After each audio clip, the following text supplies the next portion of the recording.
8 teams, plenty of slots to fill. Welcome to the 100 auction, live from Piccadilly Lights. For the first time ever, we bring you the 100 auction, a brand new moment in the competition's evolution and a chance for all 8 teams to shape their future. Now, throughout the course of the day, we're coming to you live from the heart of London as the 8 women's teams bid for their squads for the 6th year of the 100. Who's in, who's out, and who will make the smartest moves ahead of the 100 2026? We'll have live reaction, expert analysis and discussion as we announce each winning bid. Now, there are 178 players who could be auctioned and only a maximum of 100 slots to be filled, so every bid counts. That's right, Daggers, and to help us today, we've got some very special guests here with us at Piccadilly Lights to guide us through it. We've got 2 people who know the 100 inside out. This man alongside me, Charles Dagnall, Alex Hartley is also with us, and they'll be explaining the decision-making and providing insight into the bids. And we've also got some friends from Sky Sports as well. Tash Farrant and Owen Morgan will cast their expert eyes over proceedings along with other well-known faces from our broadcast partners. And of course, we want to hear from you. Get your questions in for our players and our studio guests, exactly like that. We'll be answering as many as we can throughout the day. All you need to do is head to the100.com or use the hashtag the100auction on socials.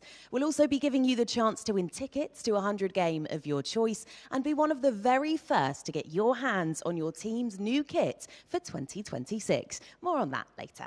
But before we get started, let's introduce the 8 teams competing in the 100. We have representation from every team seated right here in this room. Coaches, analysts, team owners, all of them ready to make decisions that will define their squads for 2026 and beyond. And the stakes couldn't be higher. Let's start with the Trent Rockets. Same name, same colour, the only team in yellow, building on their brand of the last 5 years. Get ready for fireworks at Trent Bridge in 2026. Sunrisers leads, one of 4 teams linked to the IPL. It's all changed for the Headingley team as they changed name and now play with fire in a kit of bright orange. The Manchester Supergiants, we traverse the Pennines from Leeds to Manchester, where the previous 100 All Blacks now play in Supergiants red and blue. London Spirit staying with blue with a nod to the MCC egg and bacon and a clever use of the famous Lord Slope in their logo. Let's nip across the river where we find My London, home of the previous 5-time winners of the 100 Oval Invincibles,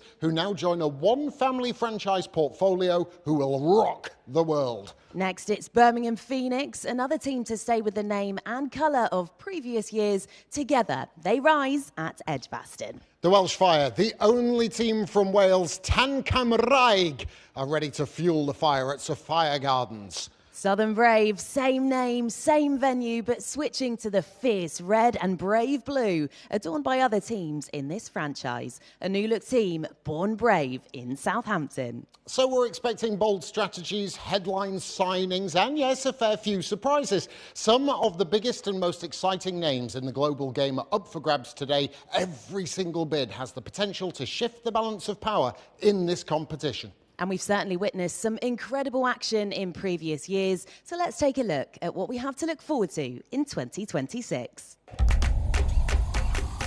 here we go again. Welcome to the 100.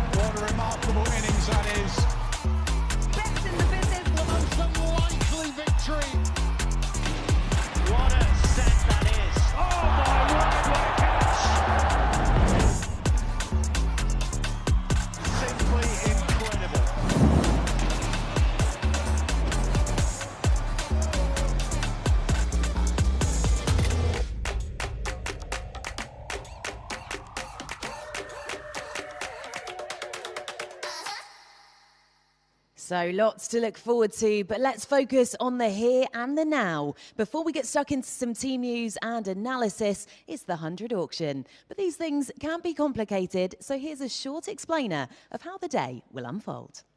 History will be made on March 11th and 12th at the 100 auction, the first ever major sports auction held in the UK. Taking place at the iconic Piccadilly Lights in the heart of London, the 8 men's and women's teams will be filling up their squads from the best players in the world, ready for the 2026 season of the 100.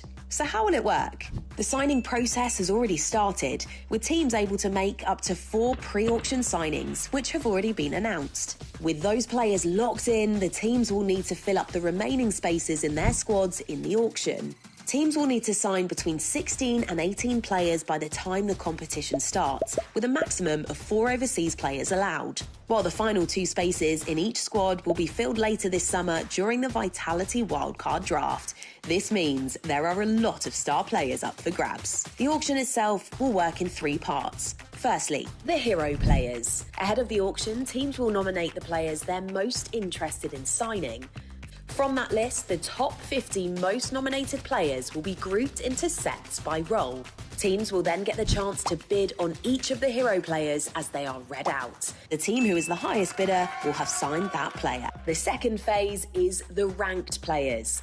Following the conclusion of the first stage, teams will then be able to nominate a further 25 players each. These players will then be ranked in order of nominations and bid on by the teams. These players can be from anyone on the auction long list, including players who missed out in the first stage. Final stage is nominated players. After a random draw to determine the order, teams will go one by one to select an unsigned player. If other teams want to sign them, the bidding will start to see who gets them. If there are no further bids, the team who nominated them makes the signing.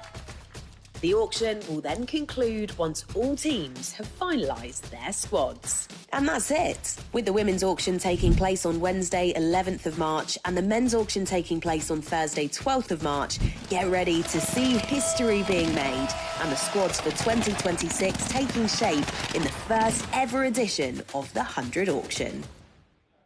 Okay, welcome to my wall, and I'm going to just go through a little bit of the business that has already done prior to today's auction taking place. So let's kick off as we go team by team, and we're going to kick off with the Birmingham Phoenix. Now, they've made 4 signings so far. They've got a great opening bowling partnership in Lucy Hamilton, the young left-arm quick from Australia, and Lauren Filer, the England international. They've also made a direct signing with Alice Capsey, so a little bit with bat and ball, and the legend that is Elise Perry in that top order as well. So they've got lots of bases covered so far as we move to the London Spirit. They too have made 4 signings, some of the retentions as well, but I want you to take a look at the name at the bottom of that list. Marizanne Kapp has made the trip over the river from the Oval to the London Spirit, and you're always going to be in the game with someone of world-class ability with both bat and ball. Mahika Gore, the tall left-arm quick, has come down from Manchester, and Grace Harris and Charlie Dean, both retentions. Again, a lot of bases covered with the 4 signings that they have made. To the Manchester Supergiants then, and they have made 3 signings, and most noticeable are the ones at the top of the shop. Meg Lanning and Smriti Mandana, 2 of the best openers the women's game has ever seen. Meg Lanning has just been announced she's going to captain the side. They could do with a little bit of middle order depth, but Sophie Eccleston, the #1 T20 bowler in the world, she is there, and she's been retained by the Manchester Supergiants. On to my London. And some direct signings already made. They've just made 3 as well. And at the top of the shop, again, 2 really exciting openers. Hayley Matthews from the West Indies, their captain, a wealth of experience in the franchise game. And Danny Wyatt Hodge has moved from Southampton up to the Oval Invincibles. And Amelia Kerr, she is going to be there providing a little bit of leg spin and depth in that top order. Could do with a few more seam bowlers. Maybe that's a direction that they want to go in this early part of the auction. Let's go to the Southern Brave. And we've got 4 signings made, all in the top order. Now, Lauren Bell, who's just had a wonderful WPL for the RCB, who just won that competition. Bouchier, Rodriguez and Wolfart, a fabulous top order. But yeah, none of those 3 bowls. So you could really do with adding some bowlers and some wicket keepers in all of the sides. There's a huge amount of wicket keepers available as well. To the Sunrisers, Up at Headingley, 3 signings for them, and they're actually retentions. All 3 are retentions for the champions of last year. Phoebe Litchfield and Annabelle Sutherland, the 2 gun Australians, are there. And Kate Cross has also signed as well, and they have her as an option with the Seam bowling department. 2 more to go in the Trent Rockets. 4 signings for them. 2 of the best all-rounders of the world are going to be at Trent Bridge in Ash Gardner and England captain Nat Sciver-Brunt. They have direct signed Kim Garth, the Australian opening bowler, Sophia Dunkley as well, adding some batting depth there. And finally, the Welsh Fire, just 3 signings for them. Again, a couple of Australians at the top of the shop. You've got Georgia Vole and Georgia Wareham, who's actually been batting a little bit higher in T20 cricket, a world-class leg spinner, and Freya Kemp has been a direct signing for the Welsh Fire. So that is the business that has been done so far. What does all of that mean then regarding the purses available and the players available? Well, we'll go to this enormous size of screen, and on the right-hand side, the purse remaining shows you what each side have got to spend, how many overseas players they have and still can get, and the players within their squad. So there's still lots and lots of gaps to be filled. How will it play out? Which sides are going to want which players, and who is on the want list of each of these 8 sides? We will find out very shortly indeed. Kenzie. Daggers, thank you so much. We are absolutely delighted to be joined today by 2 heroes from within our recreational game who are going to pick out the names of players in the order they'll be up for in the auction. Now, to make our first picks, we have a brilliant young leader at Bedford Cricket Club, where she captains her team and helps as a support coach too. She's committed to helping other young people, particularly girls, to take their rightful place in cricket as an inspiring member of the Young Cricket Collective. Drawing our first player is Marveen Rai. Marveen, welcome to you. We'll let you take your place on this stage, and we are almost set to get the 100 auction underway. Before we hand over to our auctioneer, Richard Madley, let's take a look at who's in our first set, the Marquee domestic players.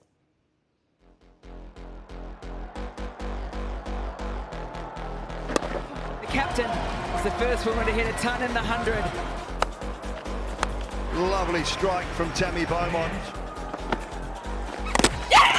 Chopped on. Brilliant catch from Sarah Glenn. That is absolutely plumb.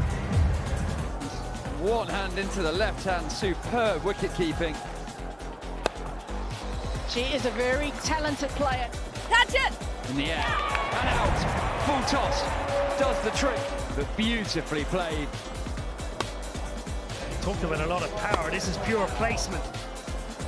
That has been hammered down the ground. Second 50 of the season for Davina Perrin. Magnificent display of batting. Only the second batter in the women's 100 to make 3 figures. This has been something extraordinarily special.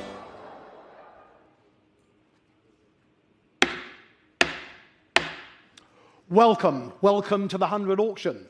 And the first player that I'm going to offer you in today's historic auction is player number 17. It's Davina Perrin. For Davina Perrin. So, I'm looking for the opening bid to start the bidding here for Davina at 37,500. Straight in go the Sunrisers Leeds. Welcome at 37,500, the first bid ever. And 40,000 bid from the Birmingham Phoenix now. At £40,000 bid now, Birmingham Phoenix, say 40,000, 42.5 bid now from the Sunrisers. At £42,500 bid now, 45,000, say the Phoenix at 45,000. At 45,000, it's the Phoenix bid now. £47,500 I have bid now from the Sunrisers Leeds. And 50,000 the bid now at 50,000 from the Birmingham franchise now at 50,000. No, you're out, thank you. You're out, but you're still in at 50,000 now. So bids with the Birmingham Phoenix now at £50,000 now bid on for Davina Perrin. At £50,000, that is the bid now at 50,000. Sunriser out, Birmingham Phoenix in at 50,000. Is there any advance on that bid? Well, here to be sold, the first ever player in the historic 100 auction is Davina Perrin, selling for 50,000, going to the Birmingham Phoenix at £50,000. Sold at 50,000, the first player. ever in the auction. So, moving along then. Marvin, who is our next player in today's auction? Thank you. It's player number 7. It's Amy Jones. Amy Jones has played for Birmingham Phoenix, possibly the best wicketkeeper in the world. So, for Amy Jones, 50,000 is her base price, and who'll bid first at 50,000? At £50,000 for Amy Jones now. At 50,000, 50 bid now. Welcome, London Spirit, open the bidding. I've got £50,000 bid to start now for Amy Jones at 50. Here we are at £50,000 bid on from here. We have the opening bid. The base price is 50,000. It comes from the London Spirit. Do I see 5 now? At £50,000 it is, then it's the opening bid. Is it the closing bid? Just one bid for Amy Jones at £50,000 from the London Spirit. My hammer's raised, make no mistake. This is Amy Jones selling. 5 bid now, 55,000 now, 55. Say the sun rises now at 55, 60 straight back now at 60,000. 60,000 straight back now from London Spirit. At 60,000, my opening bidders are still there. 65, thank you, 65,000, sun rises, 70,000 now. We're at £70,000. Here we are at 70,000 now. It's the London Spirit bid, thank you, at 70,000. Sun rises are out. London Spirit is in at £70,000. Still there. Opening bidders are still there. Hammers raised now. This is Amy Jones selling for £70,000 to the London Spirit. The player is sold at 70,000. Amy Jones will play for London Spirit. Thank you, Marvin. Next player up. It's player number 6, Sarah Glenn. Sarah Glenn is your next player up there. England's premier leg spinner. Has played for London Spirit in the past. So for Sarah, and again, I'd like £50,000 to start me off. Who's first here at 50,000? Welcome, Trent Rockets enter the bidding at £50,000 now at 50. I have the base price bid now at 50,000. Bid on now for Sarah at £50,000 bid now from the Trent Rockets starting off here. £50,000. Any advance now at 50. Opening up. 5 bid. Welcome, the Southern Brave at 55,000 now. At 55,000 bid. 55,000 now against you, Trent Rockets now at 55. 60 bid now at 60. 60, 65 bid now straight back now at 65,000. 65,000 is a Southern Brave bid now at 65,000 now. Are you going on from here now at 65 now? It's against you. You're out now at 65. You're in. Southern Brave bid 65,000 now. This is Sarah Glenn at 65,000 now. Anybody else coming in here now? Bids with the Southern Brave. Trent Rockets are out. Southern Brave in. £65,000 is the bid. All done now at 65. 70 now. A new bidder now. Birmingham Phoenix come in at 70. I've got fresh bidding now at 70,000. Now the bid's at 70, so it's against you, Southern Brave now. We have 70,000 bid now from a new bidder altogether. Birmingham Phoenix bid 70 at £70,000 though.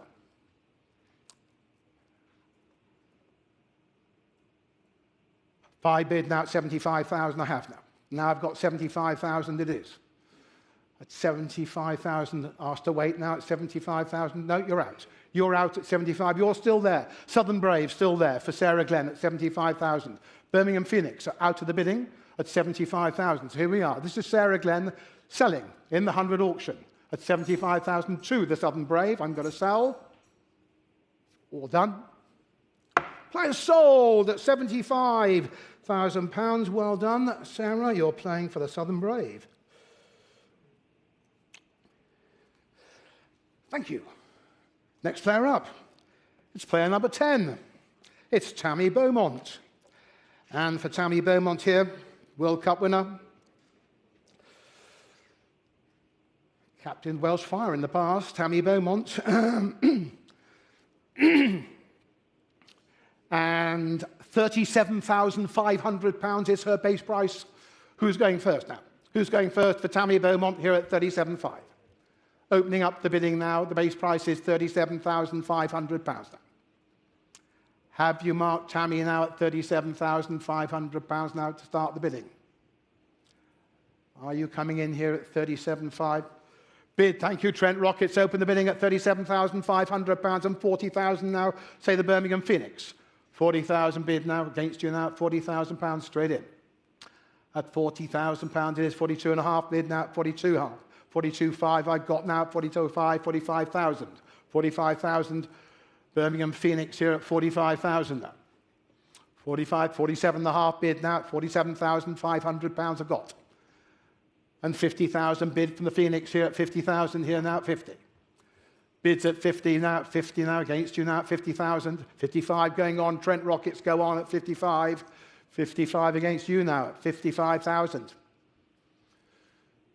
Going on, are you here at 55? 60 bid now, they're straight back now at 60. At 60,000 now, Tammy Beaumont's at 60,000. Phoenix bid now, 60,000.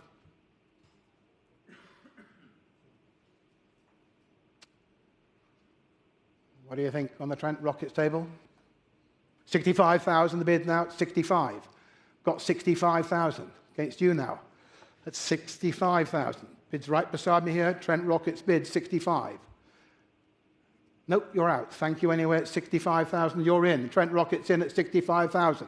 Anybody else coming in now for Tammy Beaumont? I've got the bid at 65,000. Bids from the Trent Rockets at 65,000. I'm going to sell the player for 65,000. Tammy, but 70, you're back in. Change your mind. Change their mind. You see, I thought she was yours as well, but 70 is the bid now at 70. At 70,000. Go one more now at 70,000. It is now. Phoenix come back now. It's a Birmingham Phoenix bid. At £70,000 now. Still for Tammy Beaumont at 70,000. Are you going one more? At 70,000. You're out. They're out at 70,000. Then you're in at £70,000. Trent Rockets drop out. Birmingham Phoenix get it at £70,000. This is Tammy Beaumont selling to the Birmingham Phoenix for £70,000. Sold 70,000. Thank you very much, Birmingham Phoenix. And so the last player in this first of these historic sets of the Marquee Players Domestic, obviously it's player number 5. It's Danny Gibson. Danny Gibson is our next player up. And for Danny, please, former London Spirit, dynamic batter, £50,000 is her base price. Bid straight in, Southern Braves open the bidding at 50. I've got the opening bid at 50,000. Opening up at 50,000. Who's going next now at 50? Who goes on here from 50,000? I've got the opening bid now from Southern Braves. Who's going to go 5 now at £50,000 here? Here we are at 50,000 then.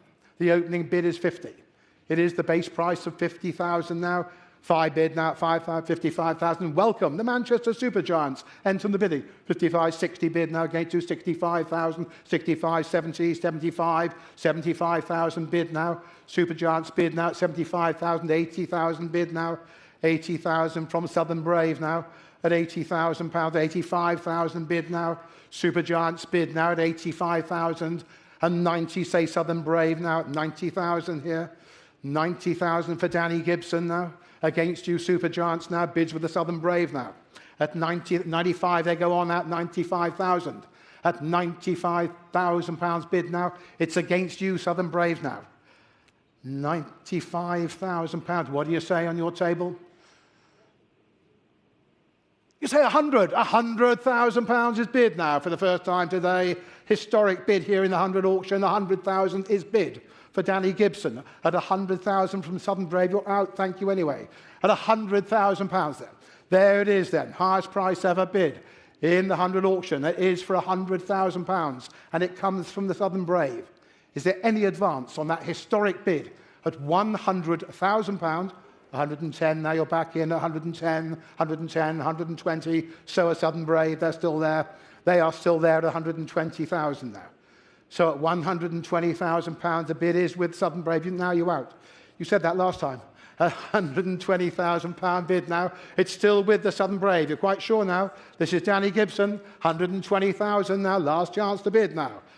130, a new bidder altogether. Sunrisers come in, 130,000. 130,000, new bidder. I'll come at 130,000 now. So it's against you now, Southern Braves.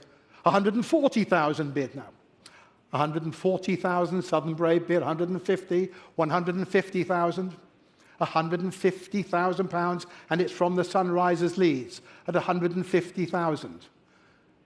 Bids here at 150. You are out. You are out at 150,000 now. 160. Welcome to the Welsh Fire now at 160,000. Fresh to the auction now at 160,000 then. So at 160,000 it is now.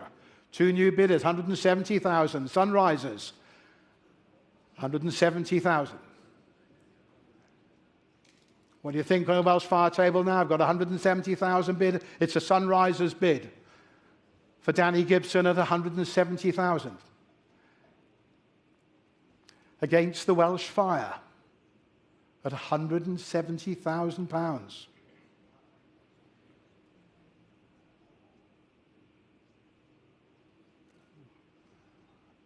£180,000 bid now at 180,000 now. There you are, 180,000 back in Wales now at £180,000 now. It's against the Sunrisers. Danny Gibson at 180,000. 190,000. Sunrisers bid. 190,000 against the Welsh Fire.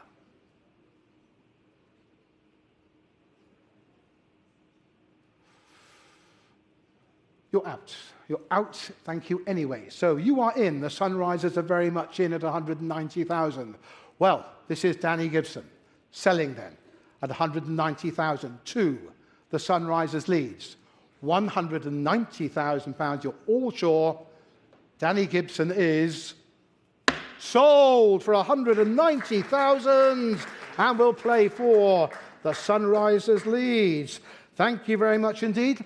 Let's just have a look at the purse, shall we?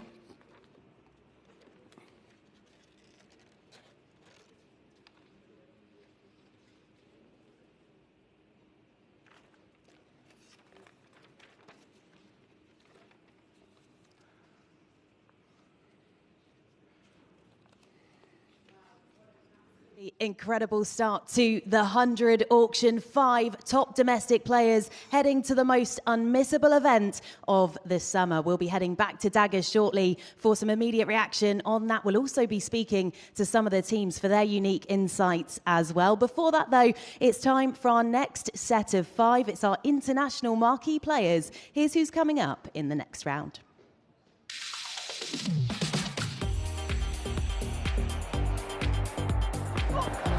That has been muscled away. That is a big hit, shoveled leg side. What a half century that is for Nadine de Klerk. Oh, that's been a brilliant shot from Sophie Devine, and that's gone a long way for 6. Devine again, the experienced, cool, calm and collected player that she is. Bold. Finished brilliantly by Molyneux. What a shot that is. That's wonderful. That was a lovely, sweet strike, and Beth Mooney really going great guns this afternoon. Great use of the feet, catching height, but precision. Catch it! Nice shot down the ground. That is brilliant from Beth Mooney. Oh, it sounds good. Deeply Sharma. So moving along then to the next set. This time it's marquee players, international players here. 5 players in this set. And Maveen, the first player that I'm going to offer from this set today, it's player number 2. Player number 2, this is Nadine de Klerk. Nadine de Klerk is the next player up. Powerful bowler, death bowler. Paid for RCB, I see. Okay, so 50,000 for her. Straight in, look at that there. My London opened the bidding at 50,000, now straight in at 50. An opening bid now, welcome to My London now at 50,000. At 50,000, bid on from here now at 50 now. I've got the opening bid. I have an opening bid now, 55,000 from Southern Brave now at 55,000, 60 bid now at 60, £60,000, 65,000, 65,000, 65, 70,000, 70,000 bid now, My London bid now at 70, 75 bid now at 75, 75, it's against you, My London, at 75,000, 80,000 I've got now at 80. 80,000 is my bid now, 85 now from the Southern Brave now, 85,000 and 90,000 bid. My London bid 90, 90, 95 bid 95, 95, 100,000, 100 at 100,000. I've been asked to split the increments here. Now I'm taking 5,000 bids above 100,000 now on instruction. I've got 100,000, so 5 is next. 105 now, 105, 105,000 now. At 105,000, thank you, yeah, I'll wait now. I've got 105,000 bid now from Southern Brave. So 10's next. Be taking £5,000 bids above 100. Got 105, thank you. Little talk on my London table here. The opening bidders at 100, and now the bids are 105. You're out. Thank you. You're out at 105,000. Southern Braves are in now for Nadine de Klerk. Nadine de Klerk now 105,000. Anybody else? 110,000. New bidder, London Spirit. Enter the bidding now at 110,000. Bid now 110. 110,000. A new bidder altogether. London Spirit at 110, 115, 115,000, 120,000 now. 120,000. London Spirit's bid now at 120. 120, you're out, thank you, NA. 120,000 the bid now. It's a London Spirit bid for Nadine de Klerk at 120,000 now. Any more then at 120. That is the bid. 125, you changed your mind, you're back in. They're back in at 125, 130. Straight back from London Spirit now at 130,000 now. Against you now, still at 130, 135 going on now. Going on at 135 now, Southern Brave. 140 I have now. London Spirit bid at 140. 140,000 now, right beside me, 140, 145 is the bid, 145,000. Southern Brave bid at 145. 145, 150 bid now, going on. London Spirit, 150. 50 is the bid now at 150. 150,000 pounds bid now, and 5 I've got 155. 155 I have now, 160. 60 bid now, 160. 160,000 pounds bid now, Nadine de Klerk now at 160. London Spirit, the bid. £160,000 now for Nadine de Klerk now at 160. Against you, Southern Brave now. 165 their bid now, 165. 165 is the bid. £165,000 now from Southern Brave now. Against you, London Spirit. 170 bid now, 170. 170 now. London Spirit bid now, 170. Now you're really out. You're really, really out at 170, and you're in at £170,000 now. So the bid is here, right beside me here, London Spirit's bid at 170. Anybody else coming in now? This is Nadine de Klerk selling to London Spirit at £170,000 in the 100 auction. She is sold at 170,000. Playing for London Spirit. Thank you. Next player up. The next player is number 39. Number 39, Deep T Sharma is our next player today. And for Deep T, MVP in the 50 over World Cup, ex-London Spirit player. So for Deep T Sharma, and start me there please, at £27,500, the base price there, at 27.5. At £27,500 to start the bidding here. An opening bid, please, for Deep T Sharma. Opening up now at £27,500. Do I see a bid anywhere? 27.5 is bid. Thank you. Sunrisers, open the bidding.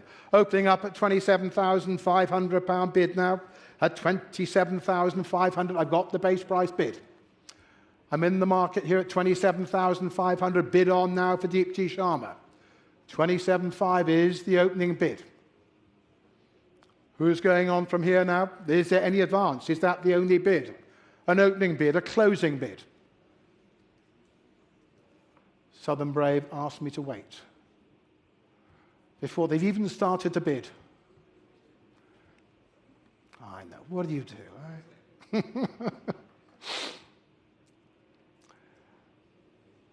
Okay. No. No bid. 27,500 is the opening bid. It's the closing bid, a maiden bid, just one bid only for Deep T Sharma. She's selling. Bid right in front here. Sunrisers leads £27,500.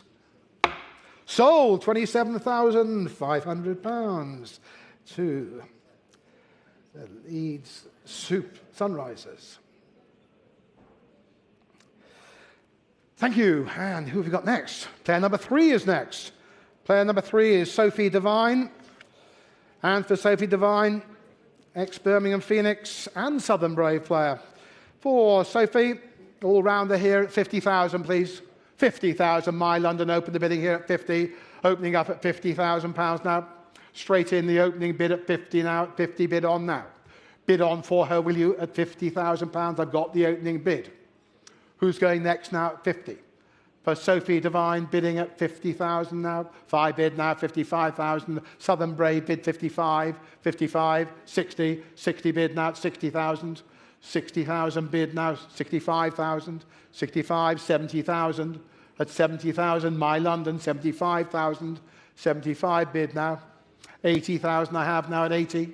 Got 80,000 bid. My London bid now at 80. 5 now, 85,000. Southern Brave now, 85. 90,000 bid. Thank you now at 90,000. Here we are at £90,000 now for Sophie Devine. At 90,000 with my opening bidder. 95, say Southern Brave now at 95,000.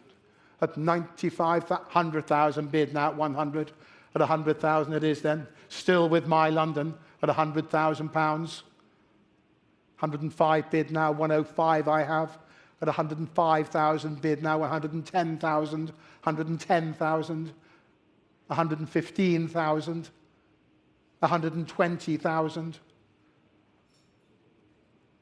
Still My London, 125 is the bid now, Southern Braves bid. At £125,000 now. Against you, My London. Been there from the start, now it's against you. At £125,000 now. 130 bid now, 130, 130, 135 now, still against you now. 140, 140,000 bid. 140,000, this is My London's bid now. At 140,000, been there from the start now. At 140,000.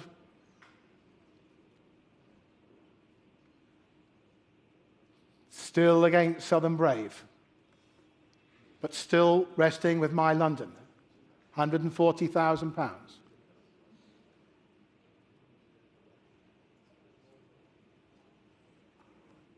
Five bid now, 145 bid now, 145 is the bid.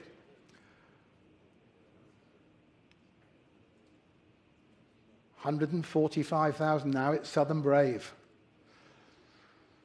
So, what do they say on the London, MI London table there? 145. They say 150,000 now, 150 bid now, and you're out. Thank you anyway. Thank you very much indeed for your bidding. So at 150,000, the bid's back with My London, the opening bidders. 155, a new bidder from Welsh Fire. 155,000 now. Welcome now, Welsh Fire, 155. 160,000. 165,000. 165, Welsh Fire bid. 170,000, 175, 175, Welsh Fire's bid. 180,000, 185. 185, I'm asked time. Yep, I'll wait for you, of course. At £185,000 now. So now the bids with the Welsh Fire. This is Sophie Devine. At 190,000, say My London. 195 is bid, 195,000. At 195, it's a Welsh Fire bid. £195,000 then. Are we going to get there? At 195. 200,000 is bid. I've got the bid. 210 bid now. 210 at 210 now. At 210,000. At £210,000 bid now. It's a Welsh Fire bid. You made all the running there at 210,000. My opening bid is at 210, and the bid's against you. At 210,000. The bid's in Wales at 210. You're out. Thank you anyway. At 210,000, it's a Welsh Fire bid now, and you're out. My London are out of the bidding. You're in at 210,000. This is Sophie Devine selling to Welsh Fire in the 100 auction at £210,000. The player is sold at £210,000. Thank you very much then. And next player up. Player number 15. Player number 15, this is Sophie Molyneux. And for Sophie Molyneux, the Australian captains in all formats. Spin bowling all-rounder. And for Sophie, £37,500 to start me, please. The base price of £37,500. For Sophie Molyneux, £37,500. £37,500 is the opening bid. Do I see it? I'm looking round the room for an opening bid at £37,500. Seeing no bids. At £37,500. Bid, thank you. Southern Brave bid £37,500 now. I've got the opening bid. I've got an opening bid now. I'm in the market now at £37,500. Bid on for Sophie now at £37,500 now. At £37,500. Well, just one bidder. That's all I need. She'd prefer two, I'm sure, but there it is on the base price. Sophie Molyneux's got a bid of £37,500 coming from Southern Brave. Anybody else coming in then? My hammer's raised, make no mistake. This is Sophie Molyneux selling for £37,500 to the Southern Brave. 40,000 bid now, new bidder now, a new bidder, welcome. Sunrisers now, 42.5 bid now, 42.5 bid now, still the Southern Brave. 45,000.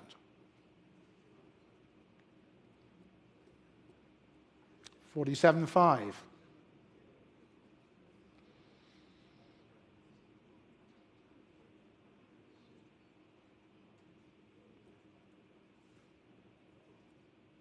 Nope, 47.5 it is then. Sunrisers out. Southern Brave in at £47,500. Sophie Molyneux selling at £47,500 to the Southern Brave. Sold, £47,500. Sophie Molyneux, Southern Brave, which by my reckoning is the last player. Thank you very much. In this particular set, it is, of course, player number 8. It's Beth Mooney. So for Beth, Australian opener, wicket-keeper batsman, played for Manchester Originals. And for Beth Mooney, 50,000, please. 50,000. Straight in here. Start me off at 50,000. 50 bid now.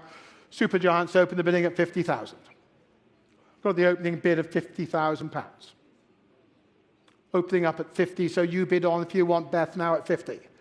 But I've got the opening bid. £50,000. Any advance on that opening bid for Beth Mooney now, coming from the Manchester Super Giants at 50. Looking round the room, seeing no more bids. 5 bid now, welcome. Trent Rockets bid 55,000, 55, 60. 60 bid now, at 60,000 now. Against you now at 60.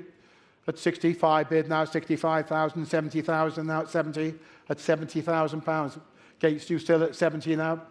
At 70,000, 75, say Trent Rockets now 80, straight back now at 80. £80,000 now. Super Giants bid at 80. 80 bid now. 80 it is now for Beth Mooney now at 80,000. Not yours, Trent Rockets, now at 80.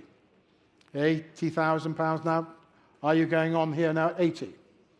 5 bid now, 85,000, 90,000 bid now, 90. 90 is the bid here. Got the bid at 90. Still the Super Giants bid at 90,000 now. Against you, Trent Rockets, at 90,000. 5 bid now, 95. 100 bid now, 100,000. Still there, 100,000 now. Super Giants bid at 100,000. Still against you, 110 bid now, 110, 110, 120, 120 it is now, 120,000. Super Giants, not yours, Rockets, at 120. Here, 120 now. Going one more, are you? 120,000, right beside me here at 120. 30 bid now at 130,000. Now we're at 130,000. Now it's against the Super Giants. Bids sit with the Rockets now. 130,000 it is now. Trent Rockets bid now. £130,000 now. Here we are at 130. 140 going now, 140. 140 it is now. It's the Super Giants bid now at 140,000. Against you, Trent Rockets at £140,000. Beth Mooney at 140.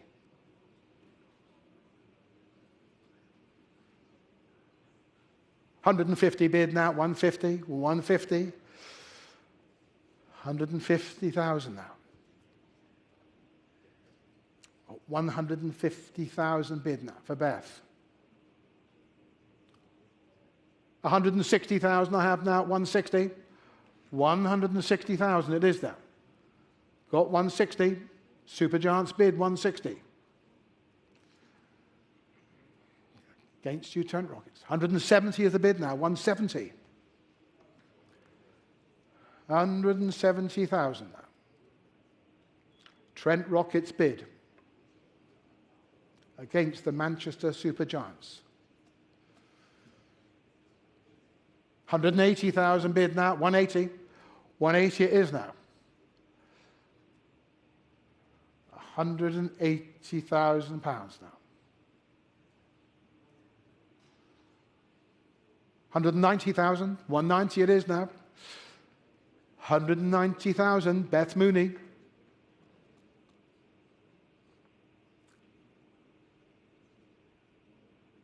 £190,000 against you, Manchester Supergiants. 190,000 with you, Trent Rockets.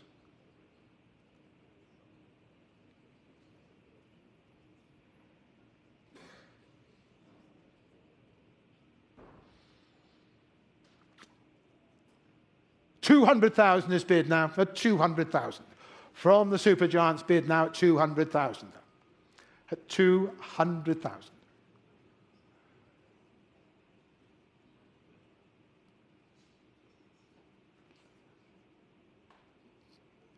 Ten is next now. I've got 200,000 bid now. This is Beth Mooney at £200,000. Not yours, Trent Rockets. 210 bid now. 210 it is now. It is the Trent Rockets bid now at 210,000. Now it's against you, Supergiants. You're out. Thank you very much indeed, and you're in at 210,000. It's Beth Mooney. Beth Mooney selling for 210,000 to the Trent Rockets. Quite sure at £210,000. The player is sold. £210,000 to the Trent Rockets. Let's have a look at the purse.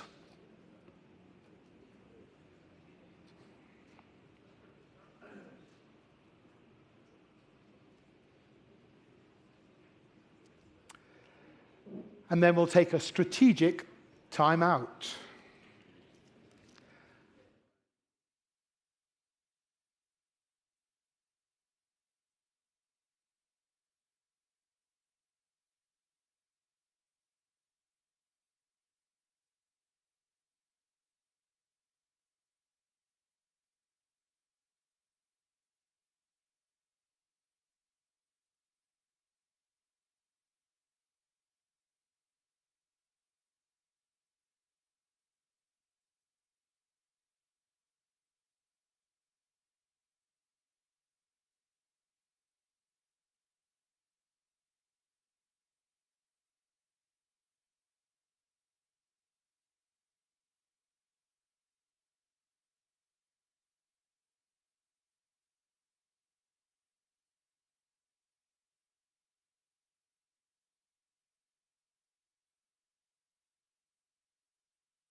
Well, what a fantastic opening amount of bids and a lot of business being done. Those amounts going up and up and up. Let's take a look at some of the business that has been done. We're going to start at Headingley at the Sunrisers Leeds because the most expensive domestic player of the day was Danny Gibson. What a day she's had. £190,000 to the Sunrisers Leeds, but also getting an absolute bargain in Deepti Sharma at £27,500.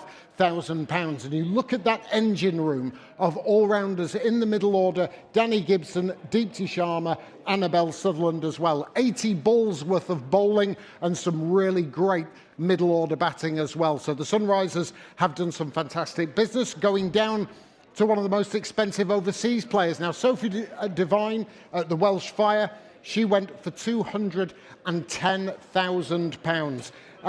A teammate of Georgia Wareham at the Gujarat Giants. Now, this is the only bid that the Welsh Fire have made, and they've had £530,000. They spent £210 on Sophie Devine. Absolutely worth it. It was a big part of the Southern Brave last year. She's a world-renowned franchise player.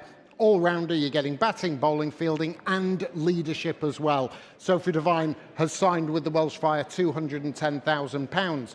Let's go to where she was last year and to the Southern Brave. Now, they've not spent massively, but they've got a couple of really important players. Sarah Glenn, T20 bowler, and still ranked number 16 in the world. They needed spinners. They've got one in Sarah Glenn and also in Sophie Molyneux. Now, the money spent for Sophie Molyneux, the new Australian captain, £47,500. Again, another really good price. A lot of experience and that leadership we talked about. So really good buying. Nothing too huge, but well spent money by the Southern Brave. Let's move on.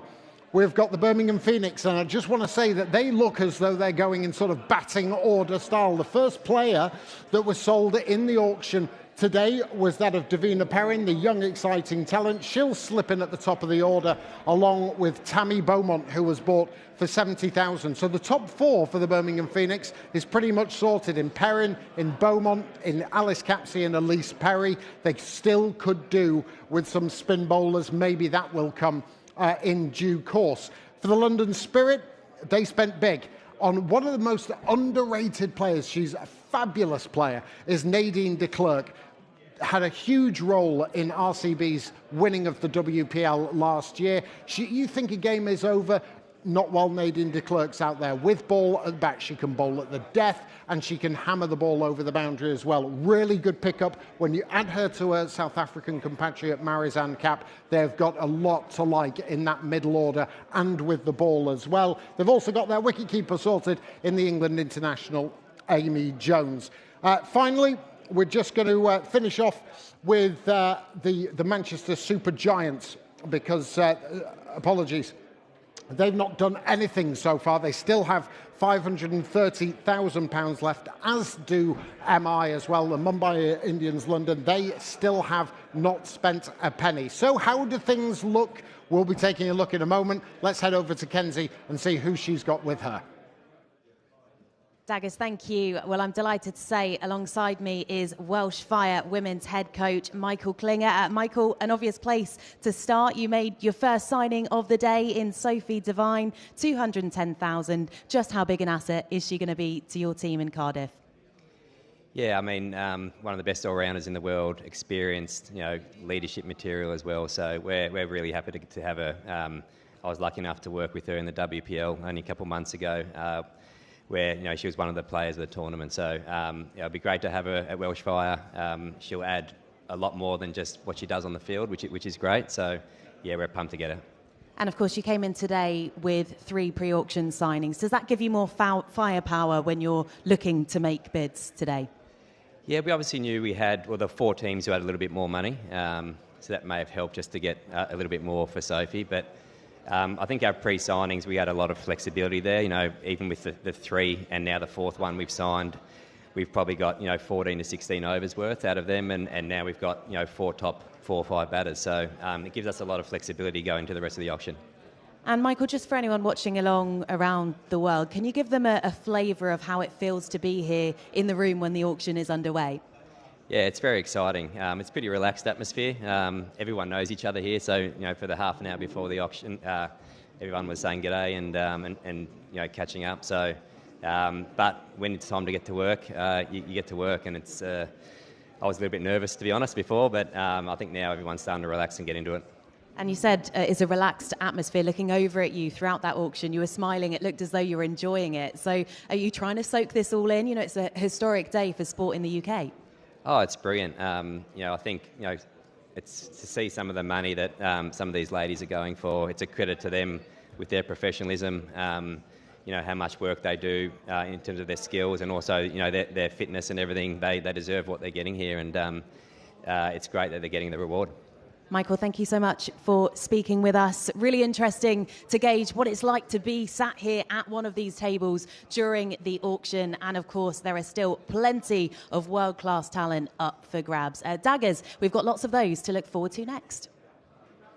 Yeah, we've got a really, really busy period of the auction ahead of us. Let's just have a look at how things have gone so far, what teams have got left to spend. So at the moment, you can see the Manchester Supergiants and My London still have £530,000 in the kitty. As regards London Spirit, just £240 for them to spend, and the Trent Rockets £270. So there's lots of players available, still lots of money to spend on our next section. There's 5 groups of players that are going to be used here. Spin bowlers, fast bowlers, wicket keepers, all-rounders and batters as well. Let's just highlight a couple of them as well. I want to look at Izzy Wong. She is one of the bowlers, the fast bowlers that is up in the next part of the auction. And again, she is a dynamic player. She is one of these bowlers that can swing the ball early. She can bowl at the death. Her batting has come on leaps and bounds as well. She had a great half-century in the Vitality Blast semi-final last year for Warwickshire. Izzy Wong is going to be a player that is going to be highly in demand. What about another fast bowler in Shabnam Ismail? Again, she's got franchise experience around the world. She's got that white line fever. She has an amazing attitude, but her economy rate up front is going to be something that teams are going to be looking at. She did that for the Mumbai Indians in the WPL, and she is still, even though she's retired from international cricket, a player that will be vastly sought after. One of my favourite players who we've not seen in the 100 as yet is Chanel Henry, the West Indian all-rounder. Now, she can blast the ball to all parts of the field. She is going to be a player that can also open the bowling. She can come back at the death, brilliant in the field as well. Chanel Henry is a player that I can foresee going to one of these sides today. And then domestically, looking at spinners, a lot of clubs look like franchises need some spin bowling options. And one who's come really to the fore internationally over the last couple of years is Lindsay Smith. Had a brilliant summer last year for England, opening the bowling. She can bowl at the death, not a big turner of the ball, but she can really control an innings up front or at the death. What about this bowler? One-day international bowler. The number 1 one-day international bowler in the world is Alana King. And again, she is a wicket taker. Don't worry about necessarily, she's got great control, but she is someone who can make breakthroughs. If you're desperate for that breakthrough in any part of the innings, Alana King is someone who, again, will attract a huge amount of interest. Couple more from me. Domestically, Saren Smale. I'm expecting a huge year out of Saren Smale. She's on the England radar. She's just on the fringes. But this is a player who's got 360-degree ability to hit the ball. She's nuggety, but she's also innovative as well. And I think she will attract a great deal of interest from a variety of clubs. And finally, Risha Ghosh. Now, I love Risha Ghosh. Keepers are at a premium at the moment. Not every side has got one. Her base price is £50,000. We're looking at Bryony Smith at the moment as another player who she will be in demand as well. Up front at the top of the order, and she can bowl you a bit of useful off-spin. But Risha Ghosh is the final one I want to talk about. Wicket-keeper who can smash the ball. So there's going to be 5 different sections of player. A lot of business will be done in this next 25 minutes or so. Kenzie. Oh, plenty of excitement, Daggers. We cannot wait. And of course, we are just 132 days away from the first match in the 100 2026 and the opening game between My London and defending women's champions Sunrisers Leeds at the Kia Oval. And if you want first access to tickets and to see some of these players in action, just head to the100.com or hit that QR code that you can see on screen. Get your name down, get on the list, and you'll be all set for those priority tickets when the window opens. Now, to help navigate our way through the next round of picks, we are joined by another hero of the recreational game in the form of Declan Ryan, chair of Old Northamptonshire. He continues to strengthen the foundations of the club, and he's proactive and creative in driving volunteer recruitment and growing the club and playing opportunities for women, men, girls and boys. Welcome to you, Declan. We'll let you get into position, and as he does so, let's take a look at the next 25 players coming up in the auction. 3 half-centuries in the tournament, Femma Lamb. Sounded 6 the moment it came off Lizelle Lee's bat. Half century for her. A terrific strike from Smith. She's feeling it. Izzy Wong gets through Hayley Matthews. Ballinger again.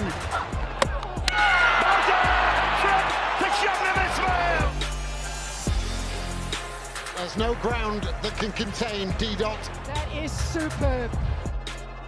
Gold, Georgia Adams has decided right. Exposed to stumps, and Jess Jonathan found them. Lana King on a hat-trick. And gone! Tilly Courtine Coleman gets the breakthrough. Lindsay Smith, so valuable in this format. Risha Koch has just pulled it out the bag. Well, has she got the edge? Down and stumped. Excellent work, Georgia Redmayne. So here you have it, the next set in today's auction.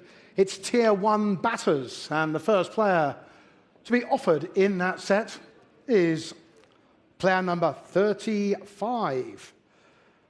35 is Stair Callis. Stair Callis is the next batter up. And for Stair, please, £27,500 to start the bidding here. An opening bid, please, of £27,500. Start the bidding, please, will you, for Stair Callis at £27,500. Is she on your list? Have you marked her? Yes or no now? This is Stair Callis. I'm asking £27,500. I'm seeing no bids. I see no bids. If there's no bids, I can't sell the player.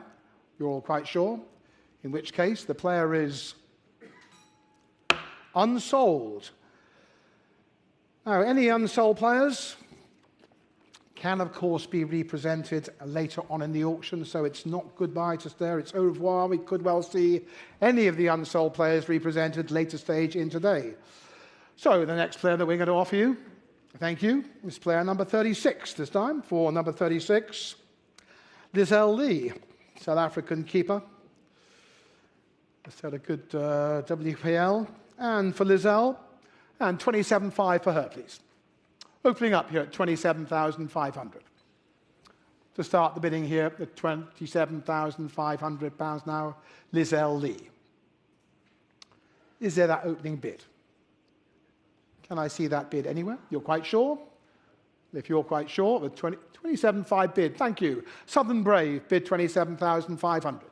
So you bid on now. If you want Lizelle now at 27.5 is bid now. I've got the opening bid here. At £27,500 now. Bid now. Next is 30 if you want her. So that's it. An opening bid is my closing bid. Got just one bidder. That's all I need. At £27,500. For Lizelle Lee, it comes from the Southern Brave, and I'm going to sell the player at £27,500 to the Southern Brave. The player is sold at £27,500. That is the Braves. Thank you. Next player up. Player 63. 63. It's Tasmin Brits, South African opener. And the first Olympian, this is something I've never done before, the first Olympian ever in the 100 auction, probably the first Olympian ever in any player auction, threw the javelin, allegedly, for South Africa. So there's a first. And for Tasman, would you start me there, please? Start me there at 15,000. £15,000. Base price 15,000 now. An opening bid is there. Will you start the bidding at 15,000? £15,000. That is Tasman's base price at 15,000. Any bids in the room? Any bids at all? I see no bids for Tasman Brits. Player is unsold. Moving along then. Next player up. Thanks, Declan. Player 152, Emma Lamb.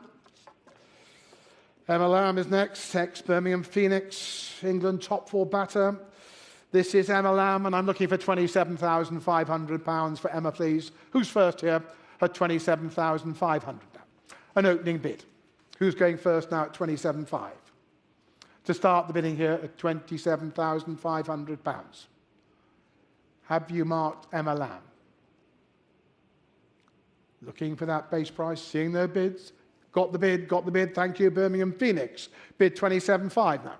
I've got the opening bid, so bid on now if you want to now at 27.5 I have now. Are you going on from here now? We have the opening bid. Anybody else going from here? One bidder only at 27,500. That bidder is the Birmingham Phoenix. So that's it then for Emma Lamb at 27.5. One bidder at 27,500. It is the Birmingham Phoenix. Therefore, Emma Lamb is sold at 27.5. Thank you very much, Birmingham Phoenix. And therefore, the last player in that particular set, thank you, it's player number 40. Bryony Smith is our next player. And for Bryony, £27,500, please. Start me off. Who's going first at 27.5? An opening bid for Bryony Smith. £27,500. Are you sure? At 27.5. Bid now, got the bid. Thank you. Sunrisers open the bidding. They open the bidding at £27,500. Here we have the opening bid now. Are you going on from here now? Are you going on from here? I have the opening bid at 27.5 now. Bryony Smith then to the Sunrisers leads at £27,500. Any advance anywhere on that opening bid? It is my opening bid and my closing bid, in which case Bryony Smith at £27,500 to the Sunrisers leads is sold. 27.5. Bryony Smith, thank you. Moving along then. Oh, let's have a look at the purse, shall we? Just have a quick look at the purse.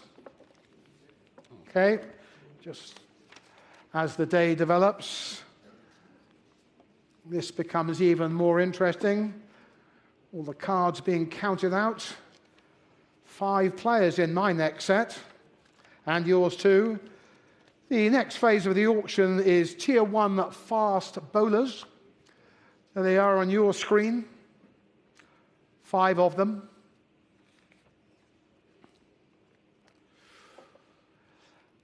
So, let's see who's first, shall we, Declan? Who have we got? I've got player number 24.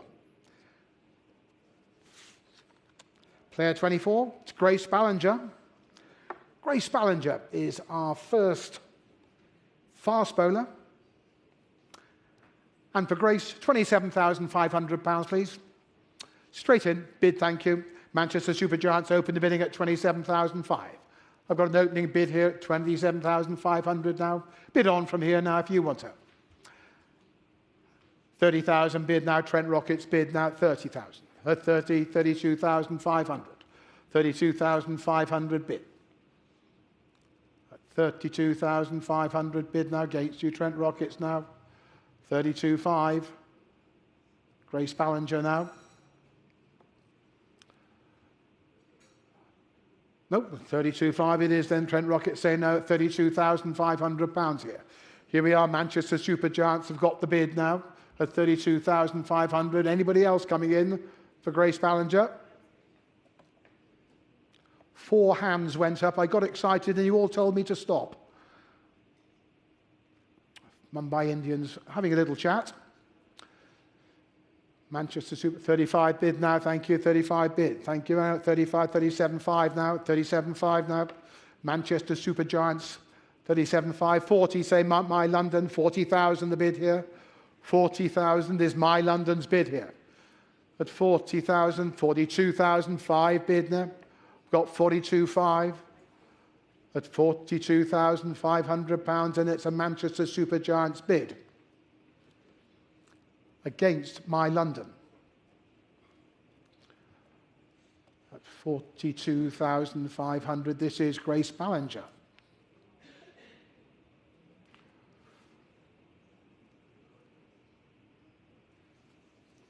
£42,005. You're out. Thank you. You're out at 42.5, and you're in then at 42,500. So bids here, Manchester Super Giants. Hold the player, Grace Ballinger at 42,005. Unless there's any advance in the room, I'm going to sell Grace Ballinger for £42,500 to the Manchester Super Giants. The player is sold. Thank you. 42.5.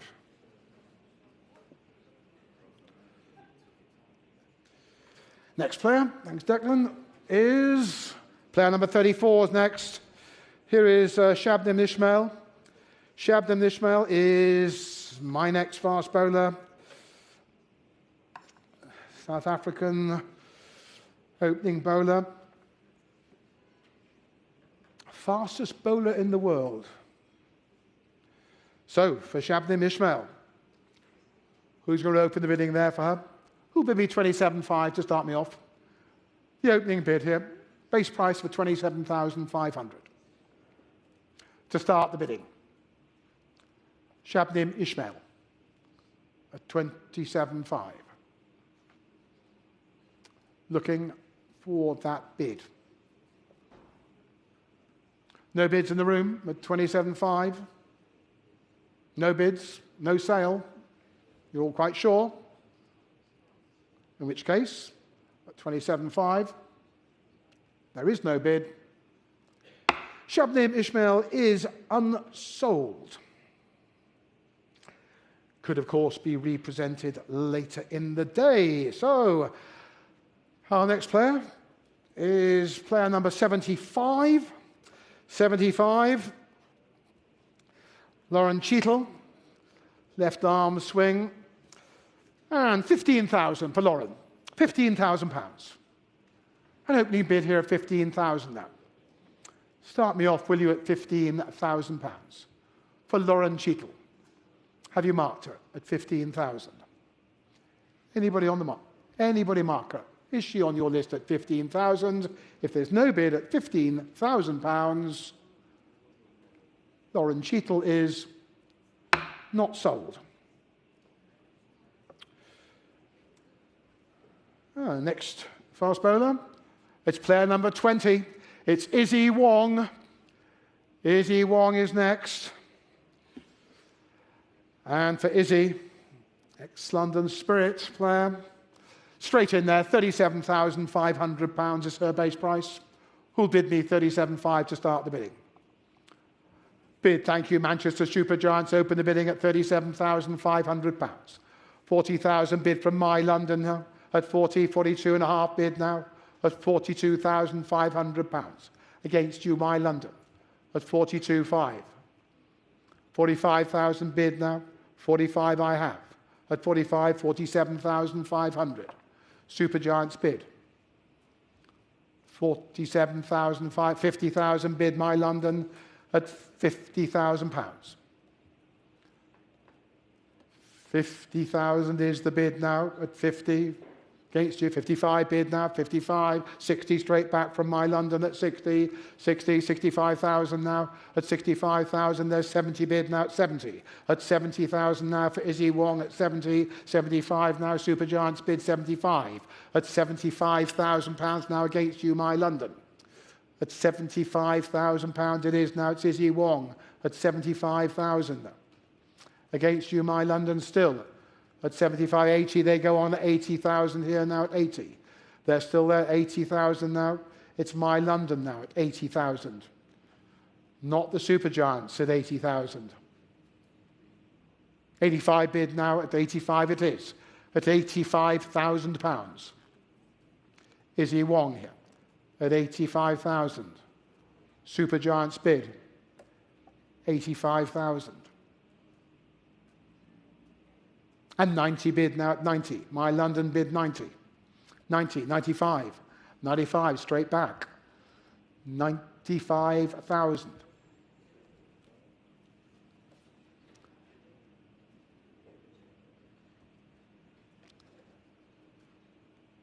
And 100,000 is bid now at 100,000. We'll take fives from here. We'll go in 5,000 increments right the way through. We're at £100,000. 105 bid now at 1.5. At 105 bid. Supergiants bid 105,000.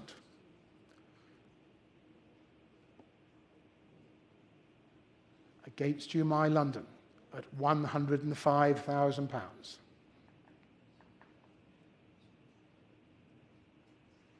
110,000.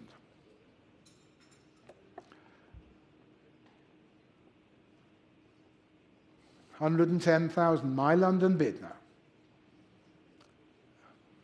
110,000. Izzy Wong. 115,000. Whoops, 115,000 bid.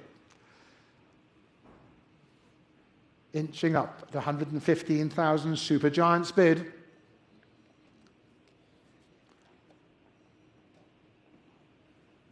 We've got 115,000, and the bid is against My London for Izzy Wong.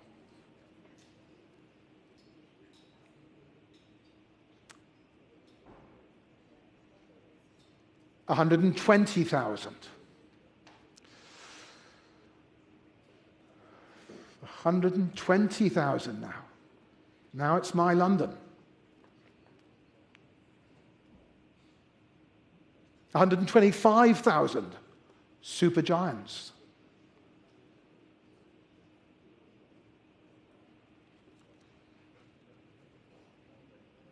£125,000 for Izzy Wong.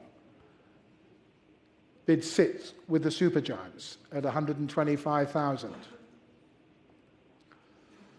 Deliberation on the My London table. Tea beating going on.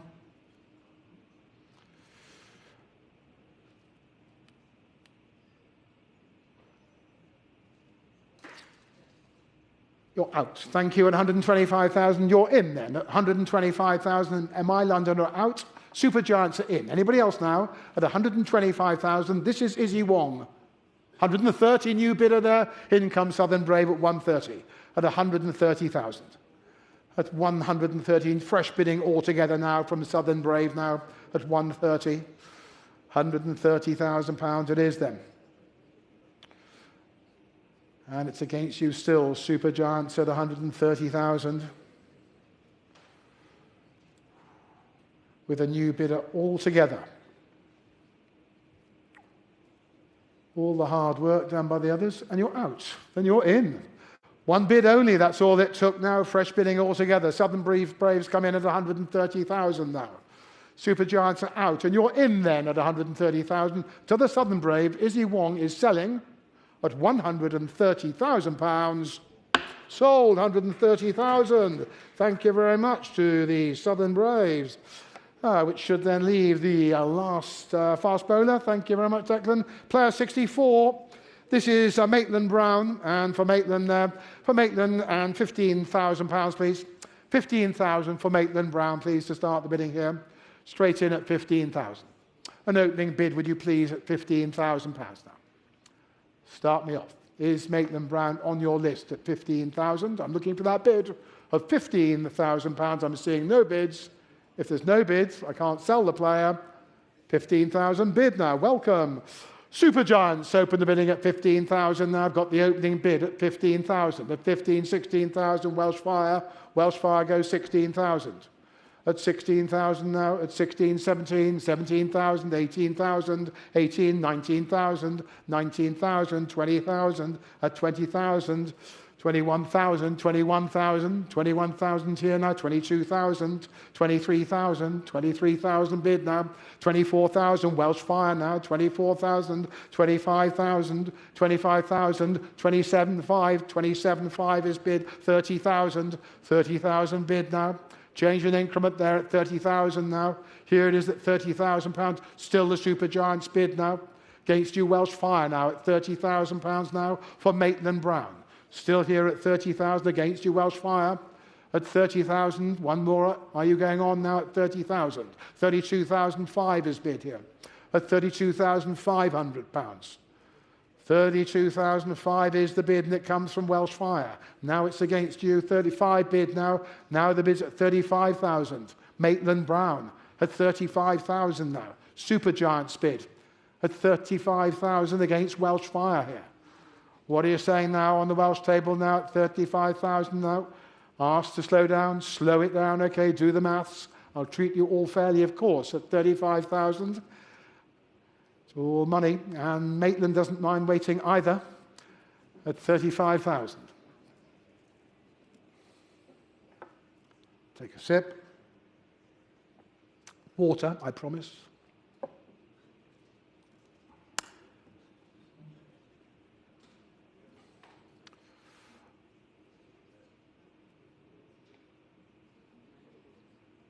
Okay, where are we going?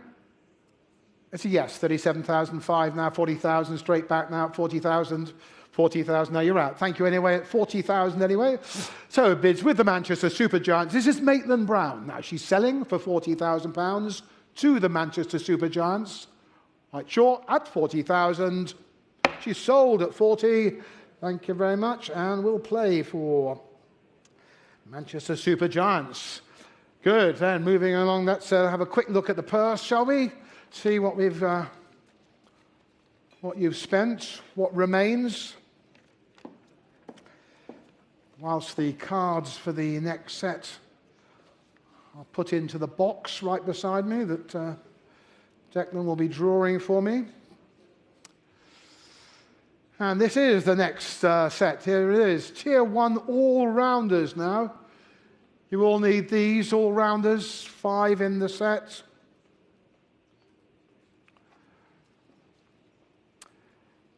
So, let's have a look. Who is our first all-rounder?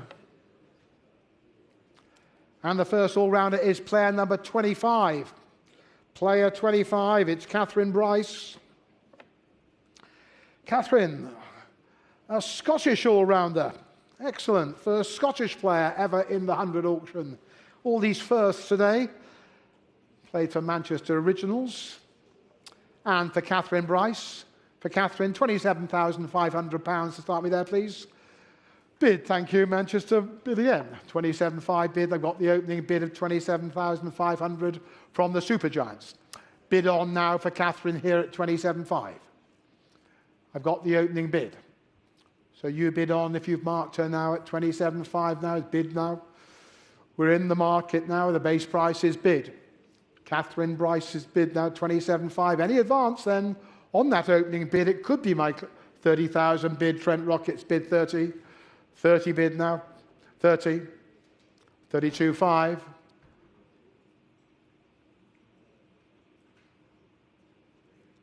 £35,000. Trent Rocket's bid. 37.5. Super Giants. 40,000.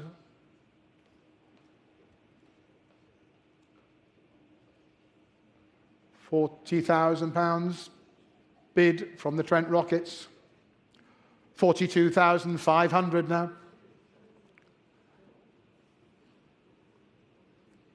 Super Giants now at 42.5. 45 bid here at 45,000. Trent Rockets, 47.5 against you now. At 47,005 bid now. Manchester Super Giants. At 47.5 now.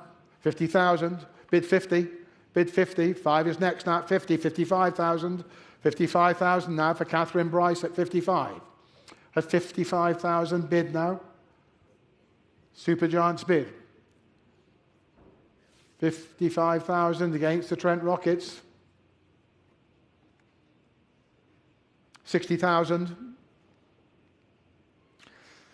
£60,000 here.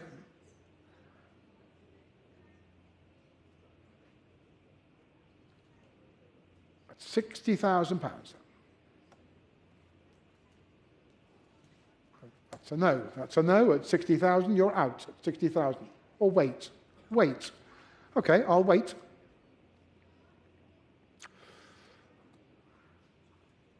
£60,000 against you Supergiants for Catherine Bryce. Bid rest for the Trent Rockets. 65,000. 65,000, worth waiting. 65 it is now. Against the Trent Rockets at 65,000. Is it a yes or a no? It's a no, thank you. 65 it is then. So a Supergiant's bid now for Catherine Bryce at 65,000. My hammer's raised. It's Catherine Bryce selling then to the Manchester Supergiants at £65,000. Sold at 65,000. Catherine Bryce to Manchester Supergiants. Good, okay then. That's the first of the all-rounders. Next all-rounder, player number 33. 33, it's Chanel Henry. So for Chanel Henry, West Indian all-rounder. Hits bombs, I'm reliably informed. Wow, there we go. For Chanel Henry, do I see 27,500 for her? Thank you. I've got my London bid now. I've got an opening bid straight in from my London at 27,500 now. So bid on for her now with you at 27,500. Is there an advance on that opening bid that comes from my London now for Chanel Henry? Anybody else mark Chanel now? Well, there she is then, to be sold then. 30,000 bid now. Birmingham Phoenix now at 30 it is. Got the bid at 30,000. 32.5 bid now. At 32.5 bid.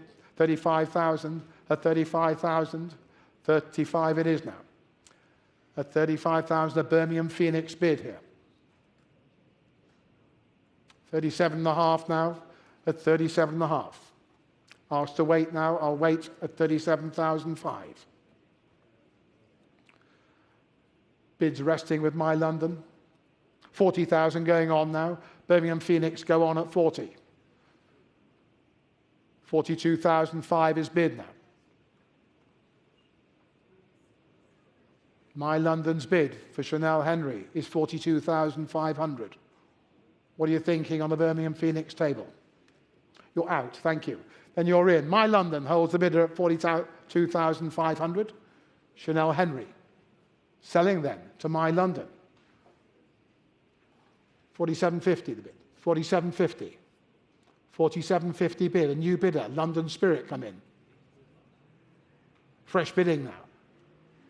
50,000 is bid now. At 50,000. 55,000 I have. 55,000 bid.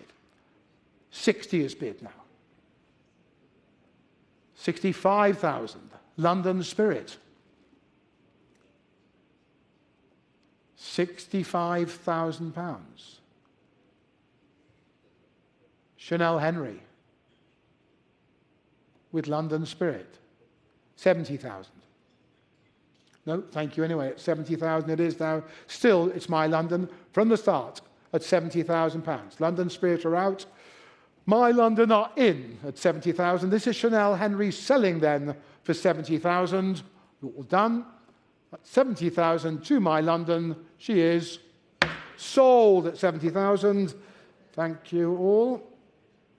MI. And next player up, next all-rounder in this set of 5, it's player number 21. It's Georgia Adams, the off-spinning all-rounder. Played for Southern Brave before. So for Georgia, and I'm looking for 27.5 to start me there, please. Start me off, please, at 27,500 for Georgia Adams. An opening bid, please, at £27,500. Do I see that bid for Georgia Adams? I'm looking for a bid But seeing no bids, not sold. At the moment, unsold players can be represented at a later stage in the day. We're going on now to player number 13. Player 1-3, this is Jess Jonathan. Jess Jonathan, the Australian World Cup winner. Base price is 37,500. So who's first there at 37.5 now? For Jess Jonathan now, at £37,500. First to bid. Bid, thank you. Birmingham Phoenix opened the bidding at 37,500. Opening up at 37,500. You bid on from here, 40,000 bid now from the Trent Rockets now at 40,000. At £40,000 it is now, 42.5 I have. At £42,500 is the bid now. The Phoenix bid now at 42.5 now against you here now. At 42.5, 45,000 now. 45,000 bid. Trent Rockets bid 45. 47,500 I have now at £47,500. 47.5 it is. 50's bid now at 50. 50,000. Trent Rockets bid 50. £50,000 now. At £50,000, 55,000. 55,000. Birmingham Phoenix, 55,000.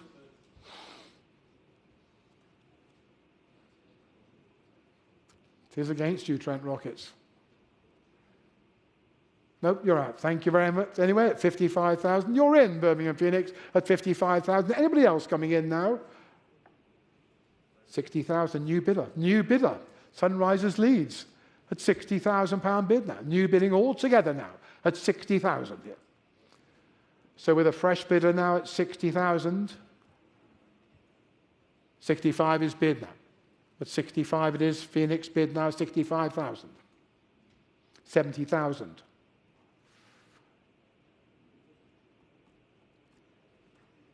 Sunrisers bid 70.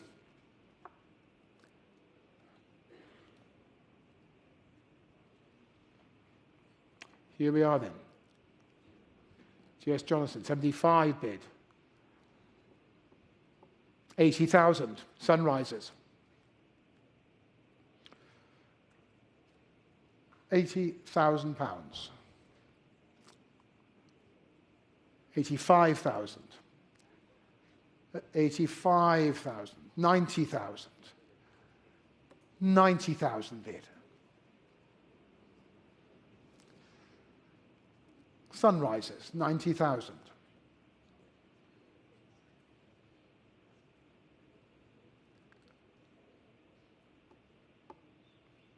£95,000. 100,000 bid. 100,000 bid now. Jess Jonathan at £100,000 with the Sunrisers.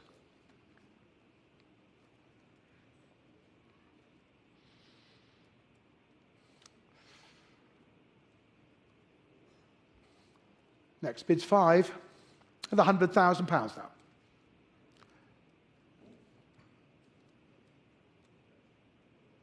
You're out. Thank you anyway. At 100,000, you're in then. Phoenix are out. Sunrisers are in at £100,000 now. For Jess Jonathan now at 100,000. I'm going to sell the player. Wait. 105,000, a new bidder. London Spirit come in at 105,000. New bidding altogether now at 110,000 bid now, 110. Sunrisers. No, just the one bid, thank you anyway. At 110,000 it is then. Back with the Sunrisers at 110,000. London Spirit are out at 110,000. Birmingham Phoenix are out at 110,000. Sunrisers are in at £110,000. I'm going to sell the player. Jess Jonathan is selling then to the Sunrisers Leeds. Sold. 110,000. Thank you very much. Yes, Jess Jonathan. Thank you. And that should leave us with one player left, thank you, Declan, in this set. This is the last all-rounder. It's player number 12, Deandra Dottin. There she is. Deandra Dottin, a 6-hitting machine, I understand. Well, for Deandra Dottin, what should we say there? Who'll bid the base price? Who'll bid me £37,500 to start the bidding here for Deandra Dottin at 37.5. Bid, thank you, London Spirit. Open the bidding at £37,500. I have the opening bid. Got the opening bid now, so you bid on from here now at 37,005. That is the opening bid. Is there any advance on that opening bid? Just one bid? That's all it takes. One bid only. An opening bid could be the closing bid. At £37,500, I'm selling Deandra Dottin to the London Spirit. Sold she is at 37,500, London Spirits. So, let's have a look at the purse, shall we?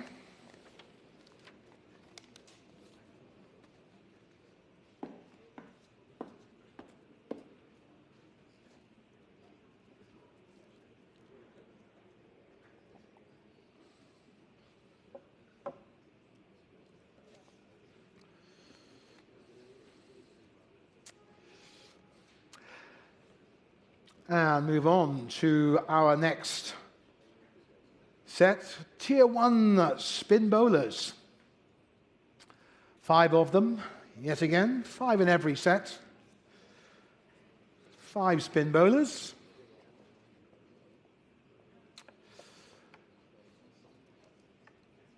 And our first spin bowler to come out of the black box. Thank you, Declan. It's player number 9. Player number 9, that is Lindsay Smith. So for Lindsay Smith here, formerly played for the Northern Superchargers, brilliant power play bowler. 50,000 for her, please. For Lindsay Smith, £50,000 to start the bidding here at 50. Opening up at 50,000, bid, thank you, Birmingham Phoenix, open the bidding. I've got the opening bid of 50,000. At £50,000 now bid on from here now, will you, at 50,000, 55,000. Trent Rockets now at 55,000. 55,000 bid. 60,000 now at 60. At £60,000 I have now. Birmingham Phoenix bid 60,000.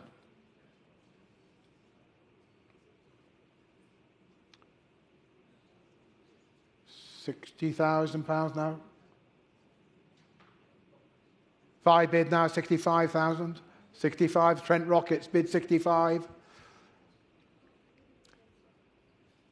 Gates U Phoenix, 70,000 bid now at 70. At 70 it is now. £70,000 here. Nope, that's it then. At 70,000 it is now. Trent Rockets are out now. At £70,000 now. I've got the Birmingham Phoenix bid now for Lindsay Smith at 70,000. 75, new bid. My London come in at 75,000 now. My London bid 75,000 now for Lindsay Smith.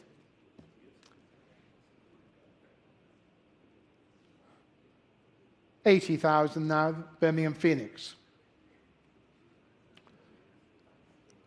£80,000. 85,000, My London.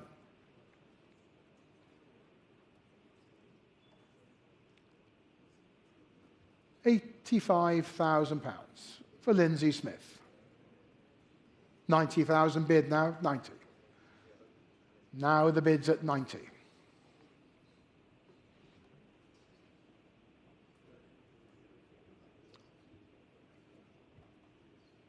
Still with Birmingham Phoenix at £90,000.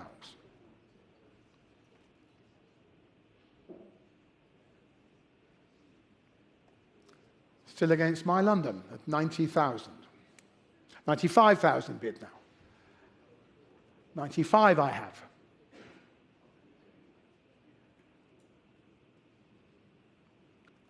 £95,000.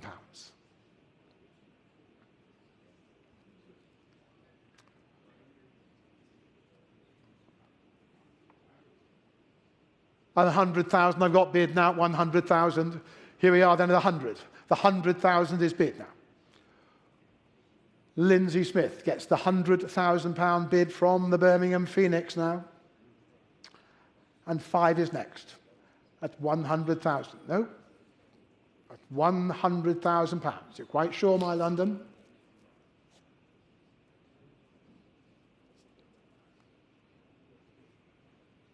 You're out. You're out, thank you, anyway, at £100,000. It is then Birmingham Phoenix are in. This is Lindsay Smith selling at £100,000. Sold, Birmingham Phoenix, 100,000. Thank you. And next player. Thank you very much. It's player 28. It is Tilly Courtine-Coleman. Tilly Courtine-Coleman, young spin bowler, played for Southern Brave in the past. So for Tilly, please, do I see £27,500 to start? Do I see that opening bid? Do I see an opening bid now for Tilly Courtine-Coleman? Bid, thank you, £27,500, and it comes from the Southern Brave at £27,500. 30,000 bid now, My London bid 30. My London bid £30,000.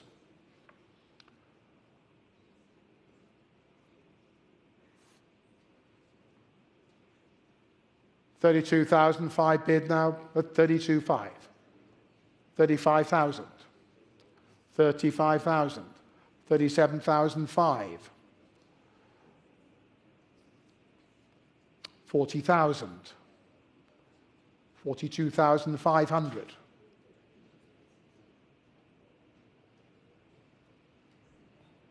45,000. 47,500.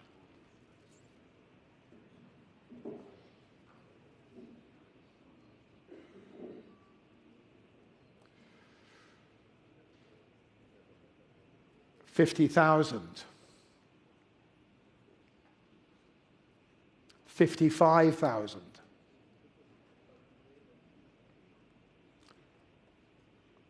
60,000. 65,000.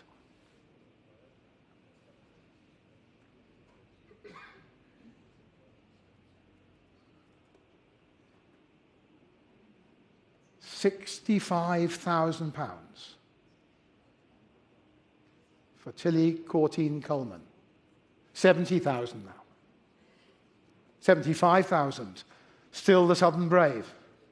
Holding on now.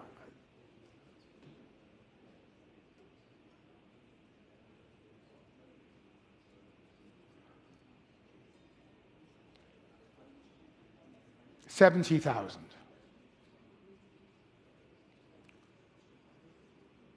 So you bid your last bid. 75. Thank you. My fault. Thank you. The next bid is 80. Bids at 75. 80,000. Thank you. My London. Bid 80. £80,000 bid.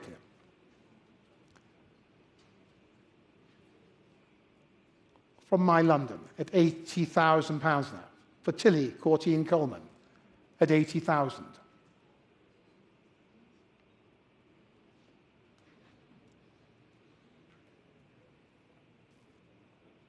85,000, still going.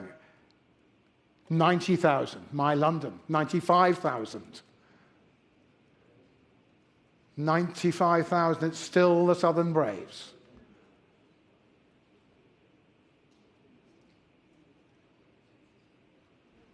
So, we're at 95,000. The bids with Tilly's former team at 95,000. My London, what do you think? It is against you.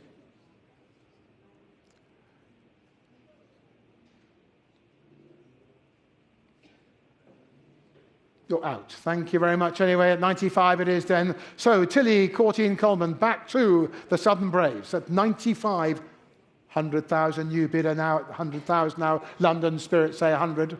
New bidding altogether now at 105 bid now, at 105,000 bid.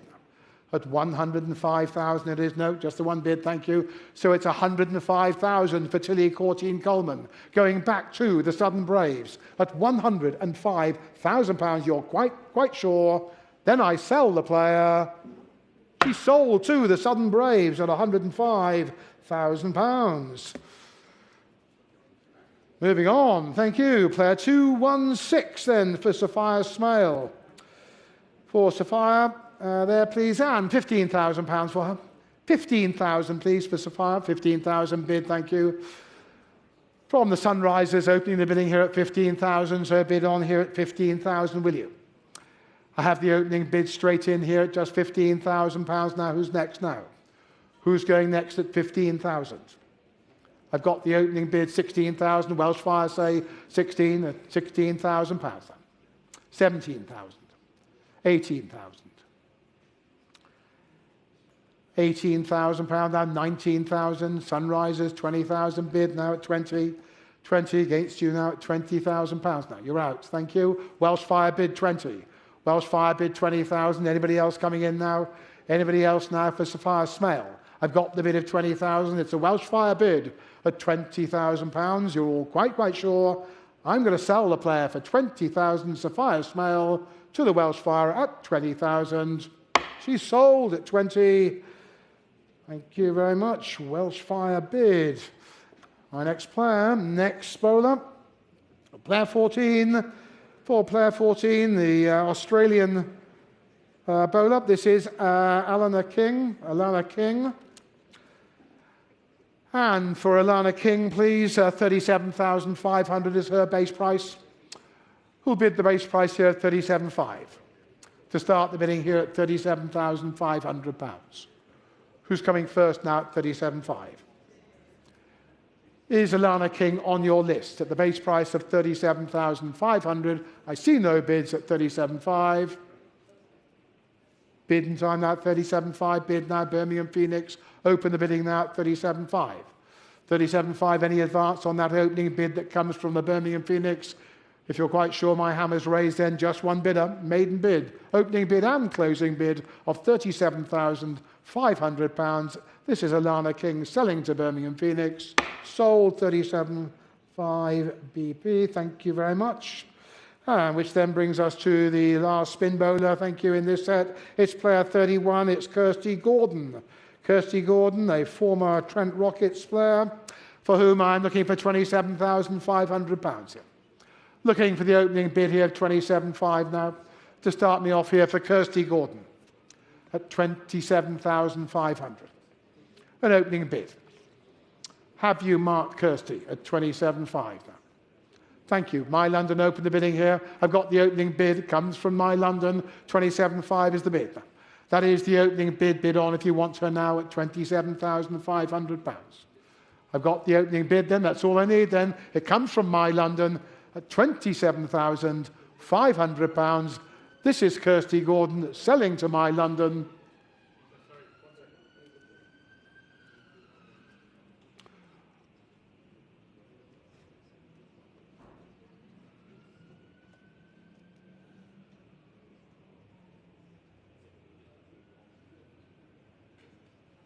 £30,000 bid now. London Spirit bid 30 at 30,000, 32,500 now. At 32,500, 35,000, 35,000, 37,500, 40,000, 40,000 bid now. London Spirit at 40,000 against My London at 40,000 it is now. Both London franchises at 40,000 now. Bid sit with London Spirit at £40,000 here. Are you going on from here now at 40,000? 42,005 is bid now. 45,000 here, but 45,000, 47,500, 50,000. London Spirit here at 50,000 now. At 50,000 it is then. Still with the London Spirit. Still against My London. Kirsty Gordon at 50,000. 55,000 bid now from My London here at 50,000. Nope, thank you anyway, at 50,000 it is then. So that's the bid then for Kirsty Gordon. It is for 55,000. It's with My London at 55. Any more at 55,000, my hammer's raised. I'll sell the player. Kirsty Gordon, My London, 55,000. Sold at 55,000. Thank you very much. That concludes that set. Let's have a quick look at the purse, shall we?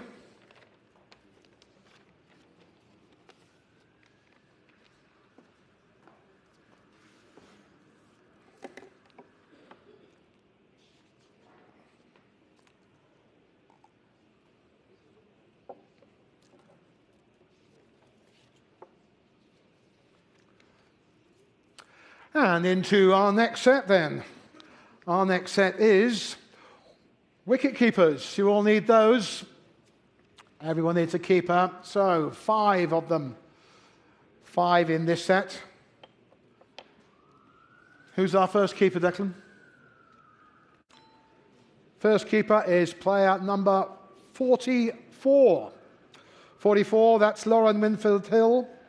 Lauren Winfield Hill is our first keeper in this set. Tier 1 wicket keepers, and they're £27,500 to start the bidding. For Lauren here at £27,500. An opening bid. Who's going first? For Lauren Winfield Hill at £27,500. Do I see a bid for Lauren at £27,500? No, the player is unsold. Let's try our next keeper in this specialist set. It's player number 4. It's Risha Ghosh. Risha Ghosh, ex-RCB. A powerful finisher, I'm told, as well as a keeper.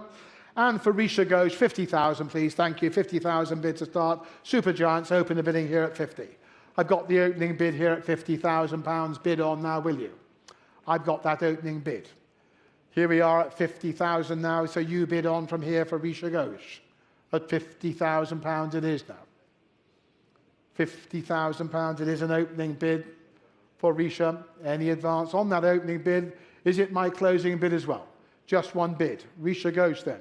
Well, it's from the Manchester Super Giants at 50. I see no advance in the room. My hammer's raised at 50. They'll sell the player for the opening bid of £50,000. And Risha Ghosh will go to the Manchester Super Giants as sold at 50,000. Manchester Super Giants. And next player. Thanks, Nicklin. It's player number 57. This is Yastika Bhatia. Yastika Bhatia is our next keeper. 15,000 for her, please. £15,000. For this keeper here at £15,000. Any bid of 15. Opening up. Yes or no at £15,000 for Yastika. There's unsold. Let's try another keeper. How about player 202, 202. This is Georgia Redmayne. And for Georgia there, 15,000, please. £15,000. Straight in here at 15,000 now for Georgia Redmayne here. Redmayne at 15,000. To start off. Base price 15,000. Any bid in the room? No bid, no sale. So that therefore leaves us with the next keeper. Final keeper in the set. Thank you. Player 217. This is Seren Smale. And for Seren Smale, I'd like £15,000, please. An opening bid of 15. Start me off, will you, at £15,000. Any bid for Seren Smale at 15,000. Looking for the bid, seeing no bidding. Oh. Good. I've got a bid. I hadn't said sold or unsold. I'm delighted to have a bid. £15,000 the bid now. The bid's at 15,000. London Spirit say 15,000. £15,000. I've got the opening bid. I've got the opening bid. On the hammer, there it was at 15,000. Any advance on that opening bid and that closing bid of 15,000? Oh, they all want to know. You see, we've started something at 15,000. Southern Brave asked me to stop and wait.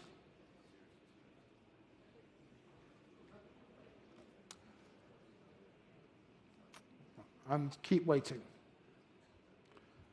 Seren won't mind, I can assure you of that. No, okay. So back to London Spirit for the opening bid of 15,000. Oh, and Birmingham Phoenix, you all want her now. Well, you're thinking you all need a keeper. 15,000, not out the way.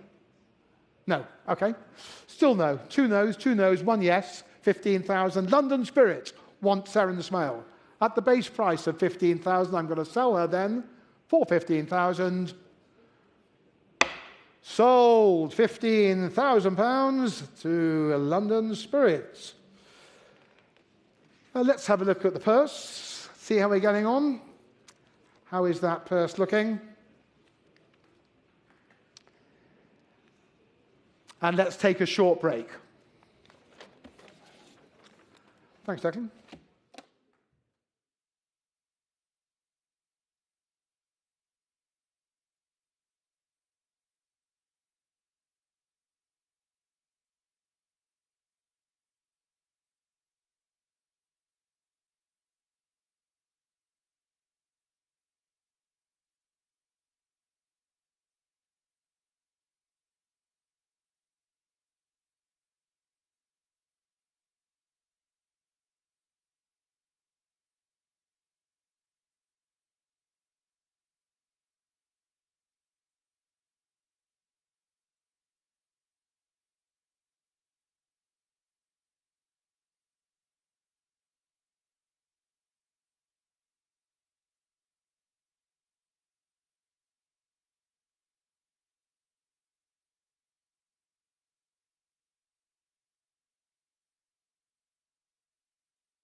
Well, welcome back to the 100 auction and a fairly lengthy period and a lot of players sold. Let's try and make a little bit of heads and tails of what has gone on, who has been the most active and who still needs to find quite a few players for their squads. Let's go team by team. We'll start with the Southern Brave. They've used all of their 4 overseas. Remember, in the 100, you can only play 3 overseas. You can buy 4 of them, but you can only play 3 at one given match. So they actually picked up Lizelle Lee for £27,500, and she had a really good WPL for the Delhi Capitals. Bit of a bargain for the South African opening batter. She'll also possibly take the gloves for the Southern Brave as well. The big headline for me, or there's 2 of them really. One is Tilly Courtine-Coleman, the young left-arm spinner. She stays with the Southern Brave, £105,000 to keep Tilly Courtine-Coleman at Southampton. And Izzy Wong, how about this for a mouth-watering opening bowling partnership? Izzy Wong and then Lauren Bell as well. Izzy Wong went for £130,000. Now, the Southern Brave have only got £95,000 left, and they still have a few spots to fill. But overall, pretty good business done by them. Let's move on. Let's go to Headingley and the Sunrisers Leeds. And they've picked up Bryony Smith at the top of the order. So you'd imagine that Bryony Smith and Phoebe Litchfield would be the opening batters. They've also picked up Jess Jonathan. Also, their overseas players' slots have been filled. Litchfield, Jonathan, Annabelle Sutherland, and Deepti Sharma for just £27,500. So it'll be interesting. With 4 overseas players, you can actually judge on the conditions of where you're playing, and you might want to work them around in one way or another. But it'd be very difficult to see how Phoebe Litchfield and Annabelle Sutherland won't play pretty much every game. Then the spin of Jonathan and Deepti Sharma. But still, they could do with a few seam bowlers. They could do with a wicket-keeper as well, the Sunrisers Leeds. Let's go to the Trent Rockets. And they haven't been that active. They've only actually bought 1 player so far. That player has cost them £210,000. And that is Beth Mooney. She will keep wicket as well. I mean, absolute star list up there with Mooney, Dunkley, Siverbrun, Ash Gardner and Kim Garth. So they've got 1 overseas spot to fill. They may do that a little bit down the line, but there is a lot of depth that needs filling in the Trent Rockets side. To the Welsh Fire, and they have made 2 purchases so far. Again, a lot of depth needed for the Welsh Fire. They have added Sophie Devine, one of the most expensive players of the day, at £210,000. And then Sophia Smale, the young left-arm spinner. She will go to Wales. It's a local little trip for her there, and she has been added. But again, you can see the amount of spots. All of these are going to need filling over the course of the day. And don't forget, those that weren't sold in that Tier 1 section will go back into the auction, and they might have interest at a little bit of a later date. Okay, to the Birmingham Phoenix. They have been hugely active so far, and I can kind of see how they're going to be lining up already. Tammy Beaumont, Davina Perrin, they're going to be opening the batting. Alice Capsey, Elise Perry and Emma Lamb. Now, I think they could do with a little bit of power hitting. That is something that might be on the agenda. I'm not quite sure who's going to take the gloves, whether Tammy Beaumont has been earmarked to take the wicket-keeping gloves, but there is another option for them. They added Alana King, again a bargain, £37,500 at Edgbaston, along with Lindsay Smith. So they've got the bowling lineups pretty much sorted, with Lucy Hamilton, Lauren Filer in the opening bowling department, and then the spinners Lindsay Smith and Alana King. So really good purchases from the Birmingham Phoenix. Still have £195,000 left, so good business done by them too. To the London Spirit. So they have used up their 4 overseas allocations. They've added Deandra Dottin. I don't know how everybody's going to fit. So when you look, Deandra Dottin, Nadine de Klerk, Marizanne Kapp and Grace Harris. So they've got loads of batting and loads of bowling. Feel like they could just sort of add a little bit of seam bowling to that. I realise I mentioned that 3 of those players, Marizanne Kapp, Nadine de Klerk and also Deandra Dottin, have got seam bowling potential, but you might not be able to play all of them as well. Remember, Mahika Gore was a direct signing and retained was Charlie Dean. So there's lots of different options, but therefore overseas slots have been filled. The Manchester Supergiants.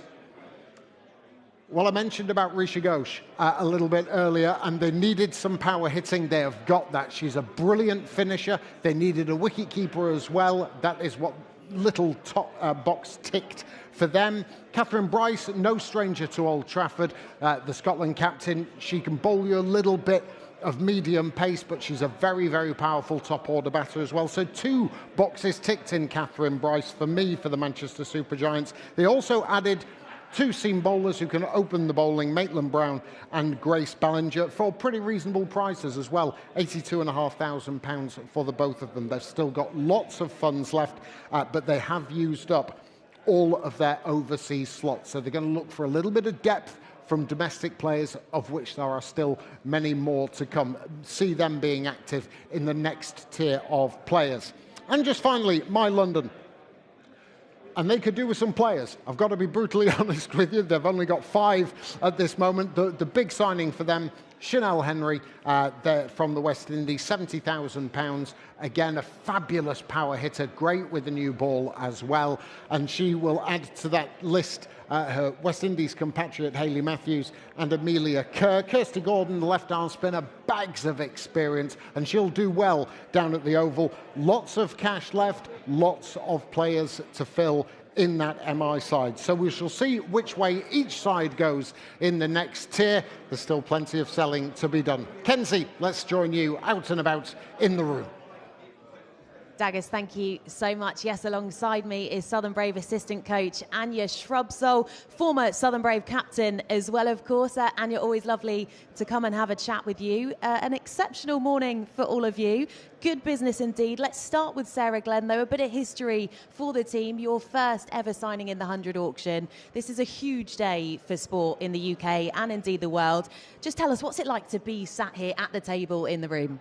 Oh, it's really exciting and hopefully exciting for the players. If a little bit nervous watching, I'd definitely rather be this side of the table than their side. But no, it's been an awesome day so far. We're really happy with where we're at and a few more players to go. But yeah, great day. I was just about to ask you, not many people in this room have that unique insight of knowing what it feels like to be a player, but then to be sat here on the coaching staff as well. So how has that transition been for you, and how are you enjoying your time with the Brave as a coach? Yeah, it's been pretty easy, to be honest with you. I'd had enough of playing, hence why I retired, and just started doing a little bit of coaching now. And look, it's amazing to be back at the Brave. I loved playing for them. If I could have kept playing and just played for them, I would have done. But so to be back on, like I say, on this side of the table is great. And we know from your pre-auction signings, you had some incredible batters. We were expecting you to kind of bolster that bowling attack. So you've certainly done just that. Let's talk about Izzy Wong. Big signing. How excited are you to see her at Utilita Bowl in Southampton this summer? Oh, I'm really excited. She is a high-quality bowler. She's one of the best bowlers in England, especially on her day. Don't forget she whacks it down the order as well, so the prospect of her and Belly opening the bowling is pretty exciting. And then we've got 3 world-class spinners there, so we're really pleased with where we're at, with a few more signings to go. Yeah, as you say, you've done incredibly well so early on in the day. 8 slots, I think, you've already filled. So not too much work to be done. Does that mean you're going to kind of be relaxing a little bit and be able to enjoy the rest of the day a bit more? I was joking with the others, so we can just pop down the pub for lunch. But no, there's still obviously important roles to fill. We feel like we've, in terms of the top order and the bowling attack, we're pretty well set there. But there's still a couple of really key positions for us, and obviously plenty of people still need to be signed by the team. So we're still on it, don't worry. But yeah, good to get a lot of good business done. And we were speaking just a moment ago off camera about the adaptability of how you have to react in the room. You don't know what's going to happen. How have you prepared for the auction today and the different outcomes that may come your way? It's just a lot of time planning with a lot of different scenarios, and you kind of then just have to go with it. You get a bit of a feel in the room of what sort of players are going high and where are going a bit low, and you just kind of roll with that. So like I say, we're thrilled. If we can finish it off well, we'll have had a good day. Anya, well done for the brilliant business you've done so far. Good luck for the remainder of the day. Daggers, let's head back to you for some more analysis and team news. Yeah, it's worth taking a look at what the teams have got left to spend and how many players are actually within their squad. So let's just take a little peek. So I'm going to start actually over here on the right-hand side. £95,000. That is all the Southern Brave have to spend, going up to £405,000. I'd said a little earlier that My London have not been massively active, so there's still a lot of money to spend from certain amounts of sides. On the right-hand side, on this column here, couple of sides, what is it? 4 sides, 4 franchises need to find 1 more overseas player. They may do in this little section. I want to look at 2 players just in this section for now. Both England players. Paige Schofield, now she was absolutely top of the shop in last year's draft.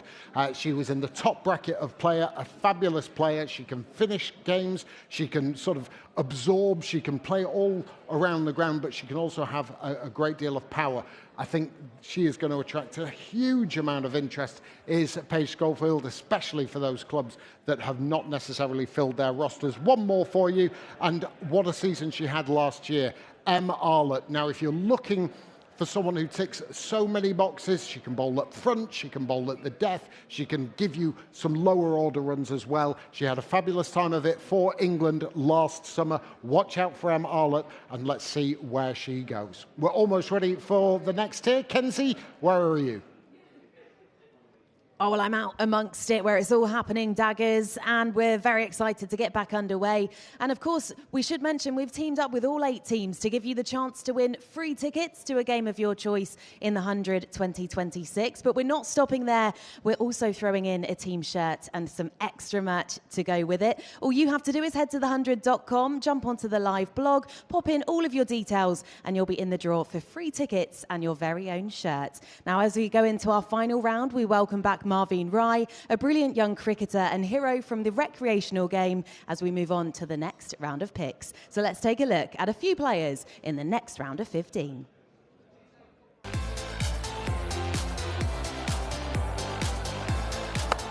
The emotions are flying. That is an absolutely crisp shot. Lovely loop with Grace Scrivens, and will pick up a boundary. That's nasty, struck by Armitage.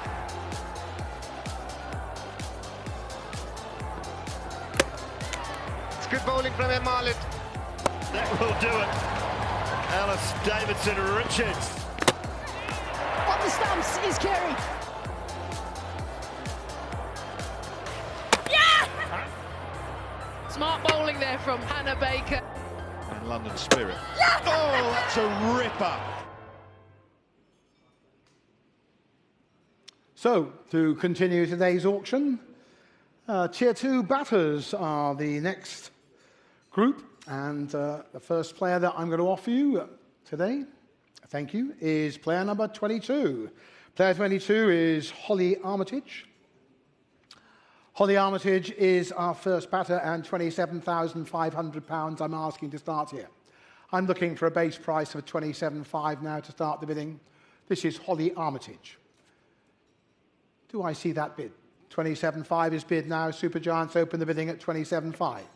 Got the opening bid now, so you bid on if you want her at £27,500 a bid now. Supergiants bid 27.5. Is there any advance on that opening bid? I can sell the player then. This is Holly Armitage, 30,000 bid now at 30,000. My London bid 30. My London bid £30,000 then. £30,000 is the bid now at 30. Are you going on Supergiants now at 30? 32.5 bid now at £32,500 here. 35,000. 35,000. 37,500. 40,000. My London, £40,000 here. At 40,000, still against you now at 40.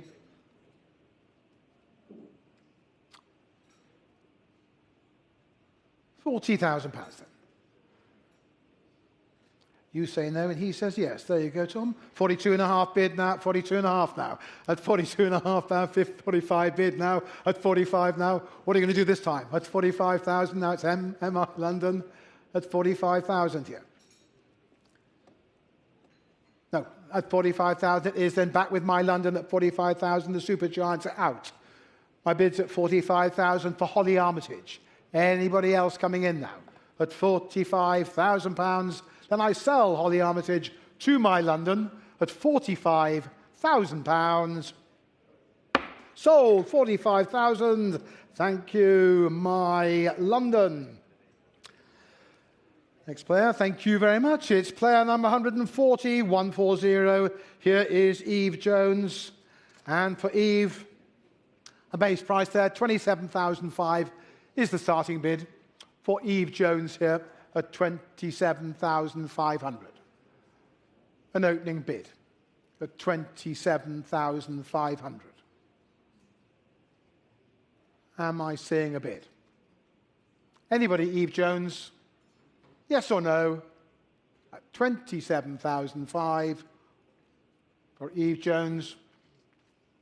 No bid, so the player remains unsold at this stage of the auction. Thank you. Player number 161, 161. This is Sune Lees. Sune Elise is our next player up. And for Sune, I'd like £15,000 to start me there, please. 15,000 to start me off. Base price, 15,000. Anybody, £15,000. Sune Elise at 15,000. Seeing no bids for Sune. Sune's unsold at this stage. Could well see her later with any other unsold players, which can be represented at a later stage in today's sale. Player number 19 is next. Player number 19, this is Paige Schofield. Paige Schofield is our next batter. And for Paige, I'm asking 37,500. 37,500 bid. Now I've got bid from Supergiants at 37,500. 37,500 bid, the opening bid. Who's going on from there now? And the advance on the base price now. 40,000 bid, Birmingham Phoenix bid 40,000, 42.5 now. At 42,500, 45,000, 47,500, 50,000, 55,000, 60,000, 65,000.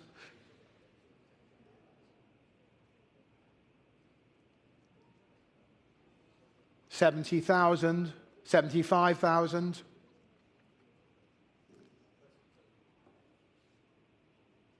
Against the Birmingham Phoenix at 75,000. He shakes his head. Thank you anyway. So at 75,000, the bid rests with the Supergiants.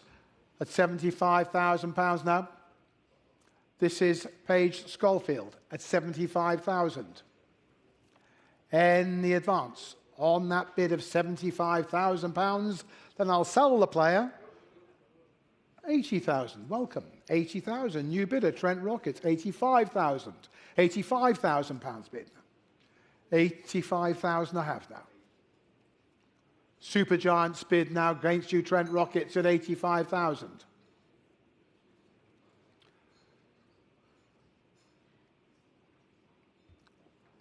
$85,000 it is. Supergiants bid.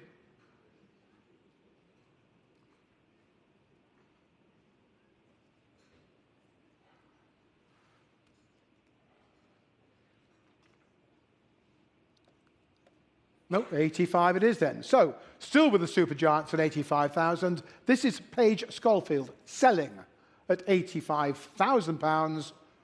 90 bid now. Phoenix back in now. Birmingham Phoenix re-enter the bidding. 95,000. 95 it is now. 95,000 bid now. Supergiants bid now. 95 now against you, Birmingham Phoenix. Are you going on here at 95,000?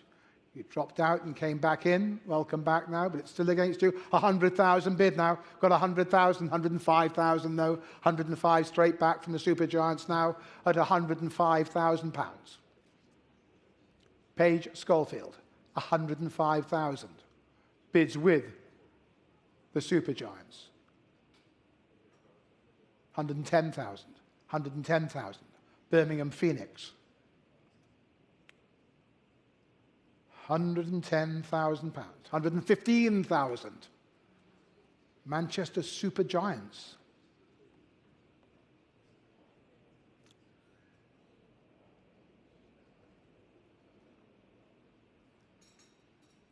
Nope, thank you. Anyway, it's 115,000 it is then. So bids with the Manchester Supergiants at 115,000. This is Paige Schofield at £115,000. Hammers raised. Sold, £115,000. And we'll play for Supergiants. So that should leave, thank you, player number 208 as the next player, the final player in that particular set of batters. 208, this is Grace Scrivens. And for Grace, I'd like 15,000 to start me, please. £15,000. Starting off here at 15,000 now. Who's going first here? At 15,000 for Grace Scrivens. The opening bid. Do I see a bid anywhere? 15,000 bid now. Supergiants open the bidding now at 15,000. Bid on now at £15,000. I've got the bid 15, 16. Welsh Fire now at 16,000.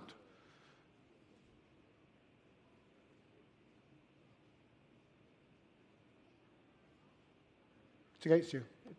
Welsh Fire's bid, 16,000, 17,000, 18,000, 19,000, 20,000, 21,000, 22,000, 23,000, 24,000, 25,000.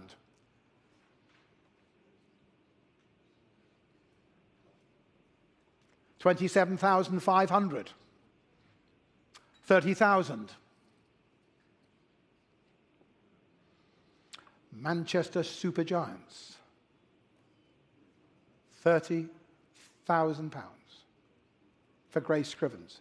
32,500 bid, 35,000.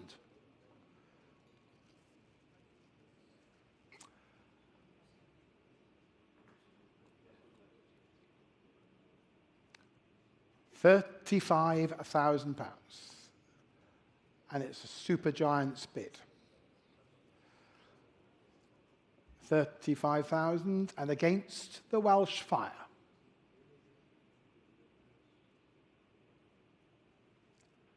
£37,500, 40,000 straight back.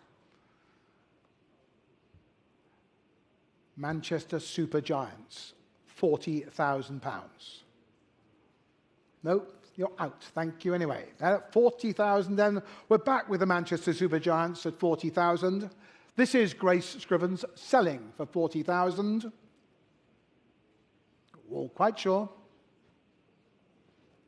Sold, £40,000. Thank you very much. Manchester Supergiants. So that ends that set. Let's have a quick look at the purse, shall we?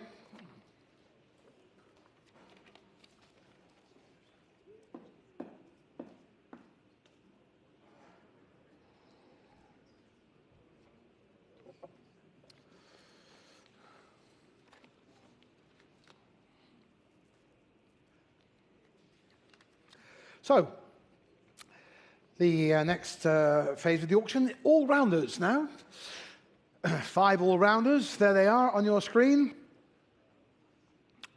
And the first of them I'm going to offer you is player number 1. Player number 1, and this is M. Arlott. M. Arlott is our first all-rounder in this section. And for M, I'd like 50,000, please. 50,000 bid. Thank you. My London opened the bidding at 50,000. Straight in there at £50,000. 55,000 Welsh Fire now at £55,000. At 55, 60,000 bid now at 60. At £60,000, 65,000. At £65,000, it's a Welsh Fire bid now. At £65,000 here. And 70,000 is bid now at 70, 75,000 straight back from Welsh Fire here. £75,000 it is now. £75,000 it is now. Come now at 75,000 still with Welsh Fire. At 75 it is. Are you going on from here now? 75, 80 bid now at 80, 85,000, 85,000 Welsh Fire bid now. Still the Welsh Fire now at 85,000. For M. Arlott here, that's the bid, 85,000. The bid's in Wales at 85,000 now. 90,000 bid now at 90, 95,000.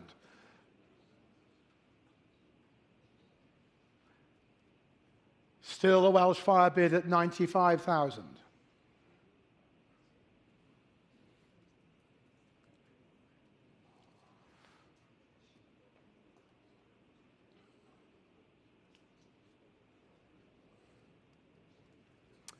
Against my London.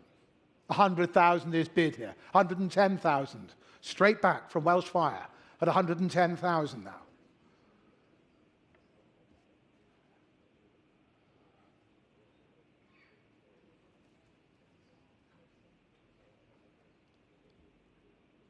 £110,000. Thank you. You're out. £110,000 now. So, anybody else now at 110,000? Bids with Welsh Fire. This is M. Arlott at £110,000. Are you quite sure? At 110,000, my hammer's raised. I'm going to sell the player to the Welsh Fire. It's £110,000. Sold to the Welsh Fire at 110,000. Moving on to to player number 43. This is Maddie Villiers. Maddie Villiers, next all-rounder up. And for Maddie, I'd like 27,500 to start here, please. £27,500 to start the bidding, to open up. Thank you. Bid 27.5. Bid 27.5. Trent Rockets. Bid £27,500 now. Any advance now at 27.5 now? That is the base price met now at 27,500. Any more now? 30,000 bid now. Supergiants bid 30. 30 now at 30,000. 30,000, 32,500 here. 35,000 bid now. 35 now. Supergiants bid. 35,000 bid. 35, 37,500 now. 40,000 I have now at 40,000 from the Supergiants now at 40,000 here. £40,000 it is now. It's a Supergiants bid. 42,500 comes from the Trent Rockets now at 42,005. 45,000 I have now from the Supergiants at 45,000.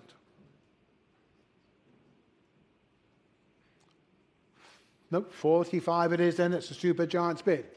Anybody else now at 45,000 now? Supergiants bid. For Maddie Villiers at 45,000. You're quite sure at 45,000. Bids right here. Supergiants bid at 45,000. Maddie Villiers is sold. 45,000.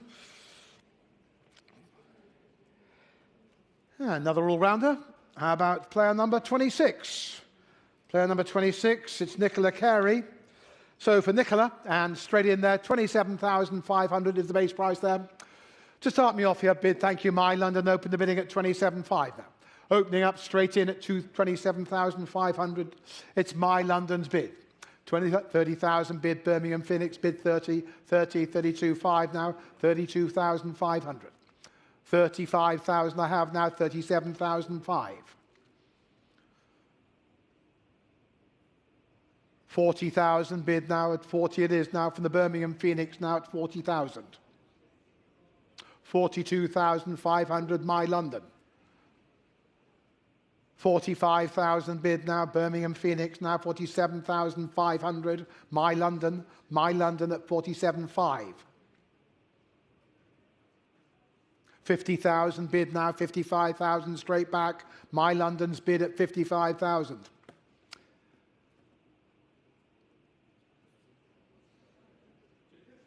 She's very keen. Very keen. That's all right now.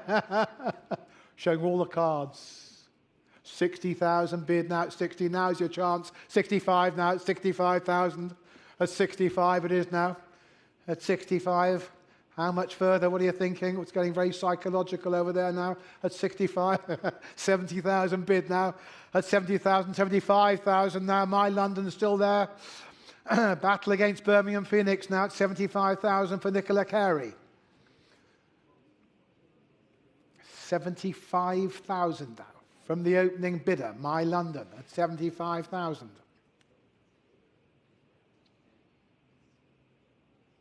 £80,000, Birmingham Phoenix.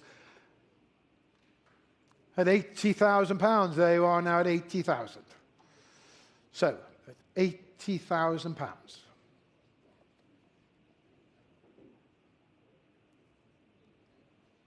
85 going on here at 85,000. Slugging it out, 85,000. Birmingham Phoenix for MI London. And the bid sits with a London franchise at 85,000. What do you say in Birmingham at 85,000? They say 90,000. At 90,000 bid. 95,000. Still MI. 95,000.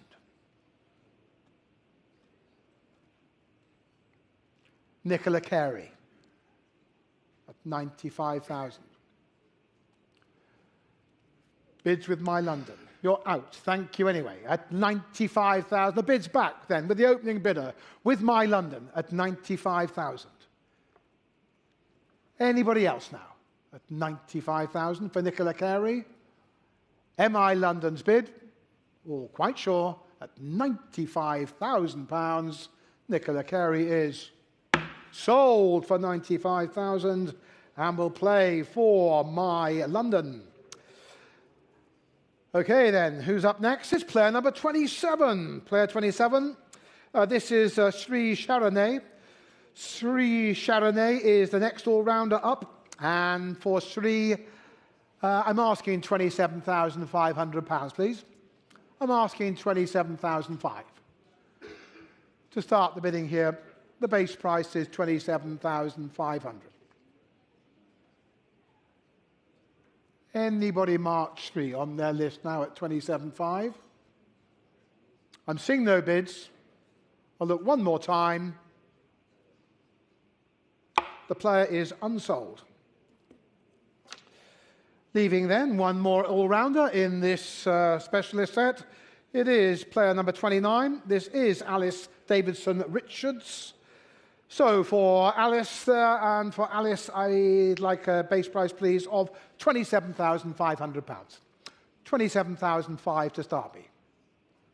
So open up at 27.5. Welcome.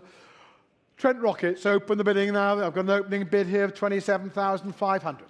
I've got the opening bid, 30,000. My London now at 30,000 here. £30,000 now at 30,000.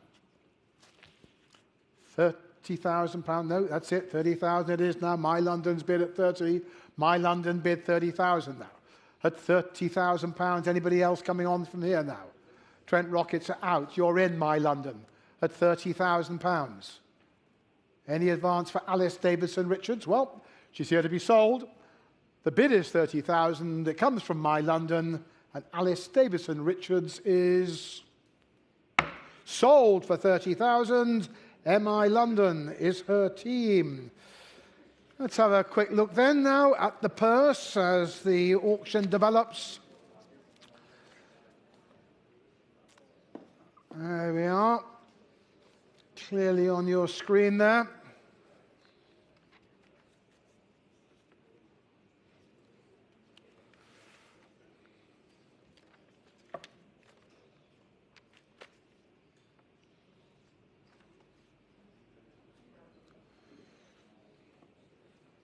So, next player set, spin bowlers. Thank you, spin bowlers. First spin bowler. There they are. There are the 5 there up on your screen. And my first bowler is player 52. This is Hannah Baker. Hannah Baker is our first spin bowler in this particular set. Player number 52.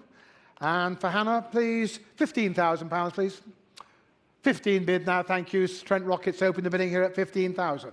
I've got an opening bid now, 15,000. £15,000 now bid on from here now, opening up at 15. Any more? Any more for Hannah Baker? Is that it? 16,000 now, Sunrise goes 16,000. 16,000 now, 16.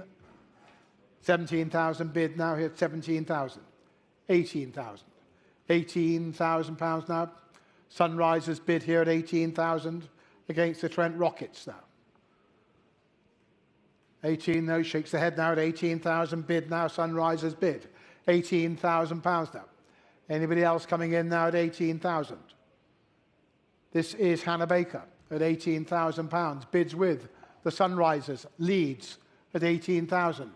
Hammers raised. I'll sell the player for £18,000. It's Hannah Baker to the Sunrisers. Sold at 18,000. Hannah Baker, thank you. Next spinner, player 55. It's Samantha Bates. So for Sam Bates there, player 55 and £15,000 to start with there, please. 15 for her. Straight in here at £15,000. Now that's the base price at 15,000. £15,000 is the bid now at 15, though. I'm looking for the bid at 15,000. I don't see a bid anywhere. No bid for Samantha Bates. Nobody's marked her at 15,000. Samantha is unsold at this stage of the auction.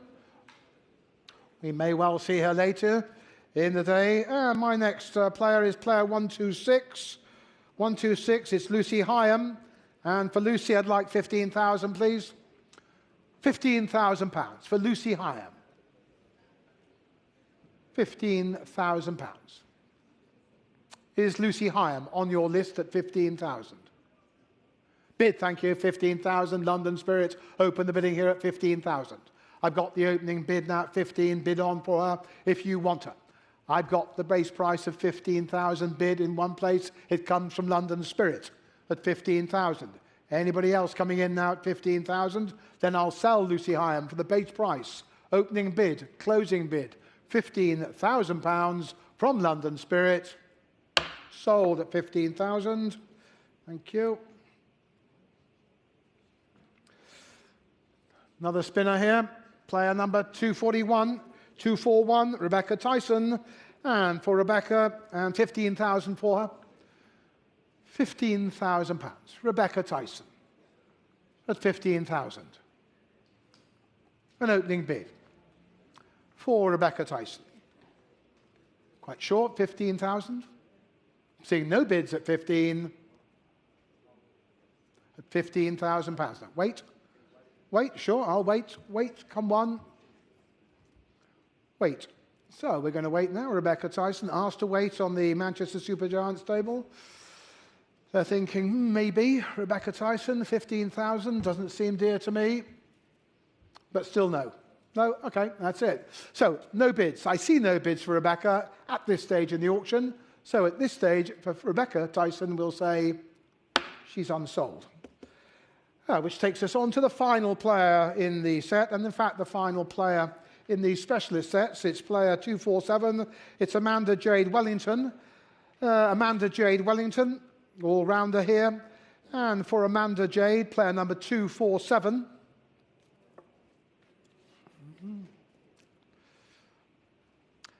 There she is. And 15,000 for her, please. £15,000. Starting off at 15,000. Is there the opening bid for Amanda Jade at £15,000? I'll look around the room one more time. I'm seeing no bids for Amanda Jade at 15,000. So Amanda Jade, at this stage, we'll say is not sold. Let's have a quick look at the purse now.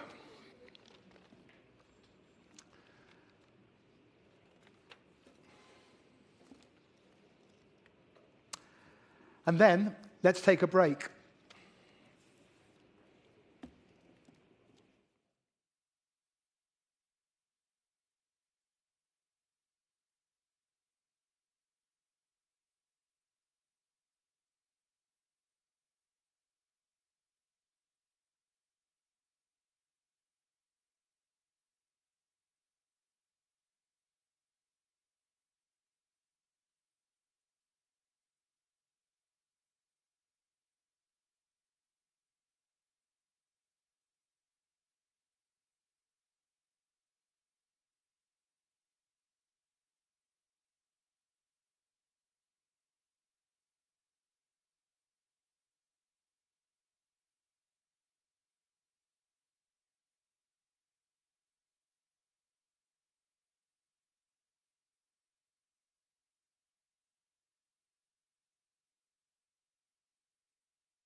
Okay, welcome back, and another frenetic bidding frenzy on numerous amounts of players. Let's just highlight one or two of the purchases that have been made in that last section of the auction. I'm going to take you up to Old Trafford, to the Manchester Supergiants, and this squad is now starting to take shape a little bit more. And you can tell, I was thinking about the batting depth and the top order depth for the Manchester Supergiants, and you can tell there was a player that they coveted. I mentioned about Paige Schofield, and there she is. Top of the shop. She will bat sort of in and around that 3-4-5 area, following on from Smriti Mandana and Meg Lanning. She went for £115,000, so big money spent on Paige Schofield. They also shored up that top order with a left-hander in Grace Scrivens for £40,000. So now you've got the power hitting in Risha Ghosh in the middle order, and it's starting to take shape, that batting order. And that's one area that Manchester have been sort of lacking over the last couple of years. They also bought Maddie Villiers, the off-spinning all-rounder, brilliant in the field. So they were busy in that last little period. My London, I said that they needed players. Well, they have really added to their squad.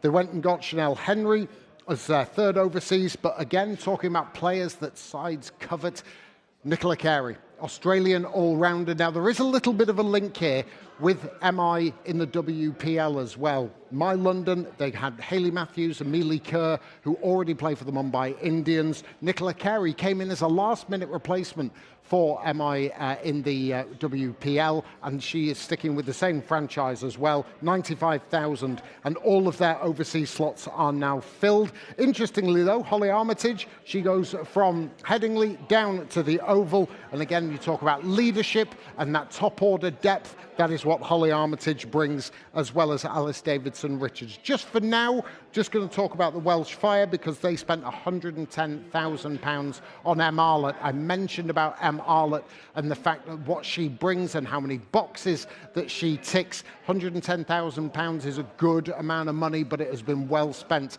on a player that can do a variety of different jobs. She can open the bowling, she can bowl in the middle, she's very, very good at the depth, and also provides some lower order hitting as well. So £110,000 for Em Arlott, and that is how the Welsh Fire. But again, it's a side that there's only been 6 players deep. They're going to have to do a little bit of business later on when all of the players come under the hammer for the auction. So that is how things have rolled for the second tier of players, and now everybody is up for grabs a little bit more. Let's bring in someone who knows all about auctions. He's been bought in them, he's been sold in them, and he's also been part of the decision-making process. Ravi Bopara, great to have you alongside. Thank you very much. It's busy, isn't it? Very busy. Auctions are always busy. It's flying, and you changing tactics all the time. You can't get this player, you want this player, they end up going somewhere else. So yeah, it's extremely busy. We're going to talk tactics in a moment, but you are a player that has been bought and sometimes not bought in. What is the emotional roller coaster of an auction like? I mean, when auctions first came around, in the early days of the IPL, getting bought, the emotions are very, very high. You're like, this is life-changing. Is this what cricket's about now? And then you have your first moment where you go unsold. It's the first time it happens in your career, and it's a massive dent in your confidence. You think, nobody wants me. You feel unwanted. But as your career goes on, it happens a lot more. So you get used to the feeling of being unsold, and then some places you get picked up, for a very good price. So it's just something, it's part of the game now. Yeah, do you have to, in a sense, have you got a figure in your mind that you'd like, or do you actually have to step back from that and sort of say what will be, because you don't know what certain franchises might be thinking? Yeah, well, there's always a danger that you put your minimum price too high. So you say, no, this is my minimum price, and you go unsold. And sometimes a lot of it can be what time your name comes out in the auction, because caps might be spent already, or and it can go either way. So there's generally a figure that you want, that you feel like you're worth, but you might not get it, or you might get well above. You might get double what you think. Just on that well above figure, there are a couple of players who have gone for big money. Let's talk someone like Danny Gibson, £180,000. This is a big, big contract. That in itself comes with a little bit of pressure. How do you deal with that as a player? Yeah, I think that's going to be another challenge this year for a lot of players. Now you've got a number on your head. Whereas, originally we had a draft system, but now you've got a number on your head. You might be being paid 10 times a player that's in the same team as you, 10 times. Are you going to put out 10 times a performance? No. Let's be honest, it's impossible to put out 10 times a performance. But there's going to be that added pressure now. You've got you've got a tag on your head now, and you've got to deliver. Let's talk tactics, because you've also been involved in the buying and the purchasing and the PSL as well. How tactical is it? Do you have a list of players that you think, yes, we definitely want this, well, we can maybe do with one of these, or how do you actually go about it? How much strategy is there prior to the auction starting? Very different to the draft. I mean, draft, I feel, is a lot easier because you know what players are available and you know what bracket they're in, and that's the bracket you're going to get them in. You might have a player in a draft, you might have a player say, this is a player we want in this section, and it goes to someone else, but there's always someone else in that section. Whereas the auction, the planning is completely different because you may have 2 players in your mind or 3 players in your mind that you want and you're going to go big on, and suddenly you get outbidded on those guys. Now, where do you go? You've got to have a long list of players, second choice, third choice. You may come into the auction thinking you're going to have a strong batting team this year, and suddenly all the batters that you want have been outbidded. You can't get them. Now you've got to switch and go, okay, well, we now need to spend our purse on having a strong bowling unit. So things can change really, really quickly. I mentioned about certain franchises coveting players in a certain way. We saw it with Paige Schofield or Nicola Carey just before. Is there a bit of tactical bidding as well? Sort of saying, well, we know that My London want Nicola Carey. We might just make sure they're spending a little bit more money and just bid, not necessarily wanting that player or having that player, but does that go on? Absolutely, because you do get rumours, and people, information travels quickly in the cricket world. It really does. And these guys are going to go big on this player. They want this player, and you can bid that player up just to ruin their spend. Yeah. To say so. Those things happen all the time, but it is risky because they might just say, well, no, we're not going to spend any more, and then you end up with that player. You may not have even wanted that player, so it's a bit risky. You can bid them up to a certain amount, and then after that, maybe leave it to someone else to do. Those things happen all the time. Yeah, absolutely. Just finally, on this, of course, we have had instances of players being unsold, but that's not the end of the day for them. They actually go back, so might be feeling a little bit low about being unsold at first, but that's not their day over with. No, absolutely. I know what that feeling's like. You do feel low that you've gone unsold. You think, I'm unwanted. But in an auction, those things do happen. There's some great players that come up, and you think, actually, we can't buy them at this stage because you've probably spent a little bit too much first up, and you go, maybe we can get them round the back at the back end for a cheaper price where there's no bidding wars, so you can get them that way. There's a couple of teams who I felt like the tactics, I'm not sure about some of the tactics, there's still a lot of money left in their purse. Yeah. And there's a danger because there's obviously that salary collar as well. There's a minimum spend that you got to do as well. So what you end up doing is probably spending too much on some of the average players because you haven't got your snipe early. And some of the tactics, sometimes you do need to get your snipe early, the one that you really want, get them in. Then it's a lot more comfortable once you've got the one that you want. But yes, there is a chance that those players will come round the back, and I'm sure the ones that are good ones that haven't been sold will get sold round the back end. I'll tell you what, it's a lot less pressure when you've got a microphone in your hand rather than waiting for your name to be called. Ravi, thanks so much. We'll speak to Ravi throughout the course of the afternoon. Well, 2026 is not only just a massive day, massive year for the 100, but is a massive year for women's cricket as the World T20 is heading to these shores. Well done, brilliant.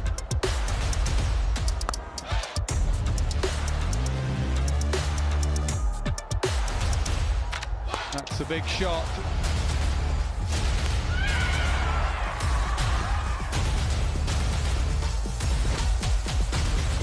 She is a class act.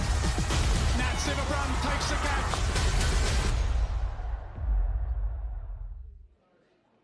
Well, like London Bus's guests come to Daggers' wall in threes. We've had Ravi Bopara and now Alex Hartley and Tash Farrant joining me. And I mentioned to Ravi, Tash, about how busy everything is, how much information is going, and the sort of state you'll be in as a player. Just maybe give us a little bit of an insight as to some of the players that have been sold for the kind of cash that we've been talking about. Some of it is eye-watering. Yeah, it is. It's obviously been fast and furious, hasn't it? And I think I feel quite relieved I'm not involved actually as a player. But you know, the likes. I think I like to keep an eye on the domestic players. I do think they really help make up your squad and win you tournaments. So Paige Schofield, obviously going for big money there. I think she's a good signing. I think Lindsay Smith also, she was a good signing for Birmingham Phoenix. I think people have gone for a lot of good quality spinners, haven't they? Obviously, I was really happy to see Tilly Courtine-Coleman go for big money. She's back at the Brave.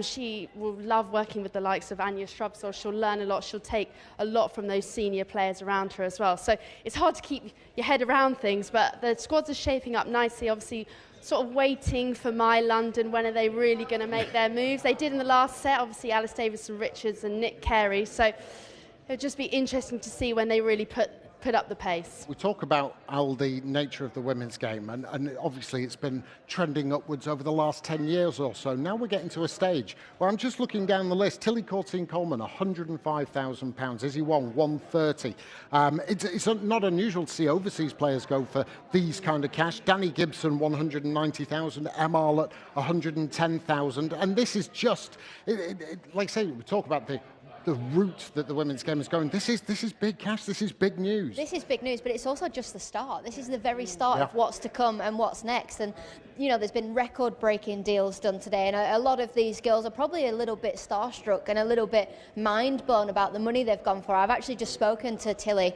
and she had the biggest smile on her face, and she was like, when it got to 50 grand, I was a bit like, yeah, okay, fine. And then it got to 100, and she said she was dancing on the tables and bouncing on the sofas because she just couldn't believe it. And I think that's where the women's game has got to, right? You know, these quality players deserve the money that they're getting, but the beauty of an auction, there are also some world-class quality players that have gone for a lot less than that. Deepti Sharma, you know, basically a base price. I was having a look at Deepti, £27,500. Yeah, absolute steal for, you know, Deepti Sharma. She's a world-class player. She's a match winner. She's won the 100 for London Spirit before, you know, with that beautiful 6 down the ground. She doesn't really feel the pressure. So look, it's been a whirlwind of a day so far, and I am so chuffed for the people that have gone for big money. Left arm spinner going for £105,000. I'm sure you were just sort of trying to get that shoulder loose. Absolutely not. Yeah, I know you were having a look at My London, but across, it's difficult to say who are the winners, who are the losers, because we only have these teams on paper. What has been sort of like the headlines for you so far today?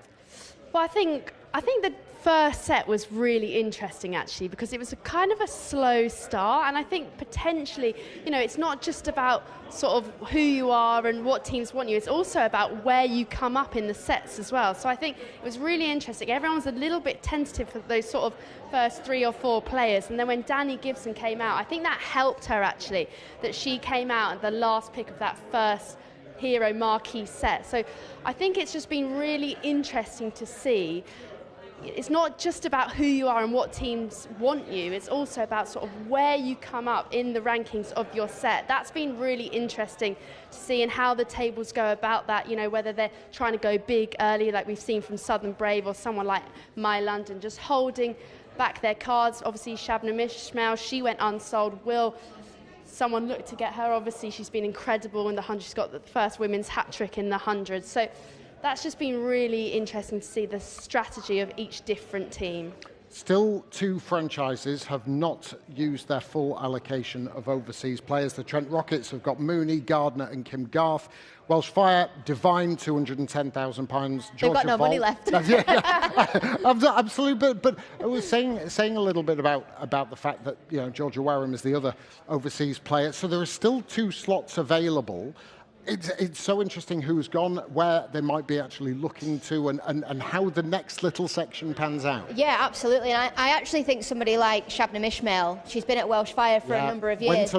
Went unsold. So if and when she comes back, it would be an absolute steal to get her at base price, because when you look at somebody like her, you expect, and you think of the calibre of player that she is and what she's done over a number of years, you automatically think, well, she's a £100,000 player, but actually they might get her for £35,000 here. Yeah, exactly. And I think also it's not just about the skill set you need. I think Welsh Fire need a bit more experience. Obviously, their pre-signings were all very young. Freya Kemp, Georgia Wareham and also Georgia Voll. They have picked up Sophie Devine, who potentially might captain, but actually someone like Shabnam Ismail, as Al says, will be really integral just to get a bit more experience into their lineup. So not only about the skill sets, but you know, if you need a bit of youth, bit of experience as well. We obviously saw Birmingham Phoenix. They've got Tammy Beaumont and also Davina Perrin, so there's some youth and I won't say old, but experience, yeah, youth and experience. Veteran, so can we say that? Yeah, that's a really lovely opening partnership, because you have got the new big thing coming through, Davina Perrin,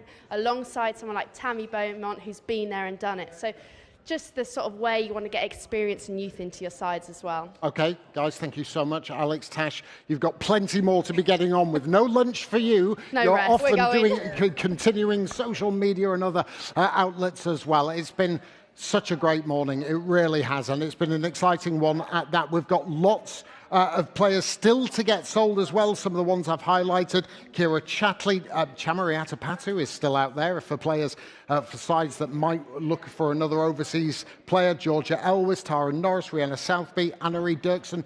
Who knows who might get sold? And another couple to just keep an eye out. Jodie Grucock, a young Essex batter left-hander. I think she's in the long list as well. I imagine she will get a lot of attention a little bit later on.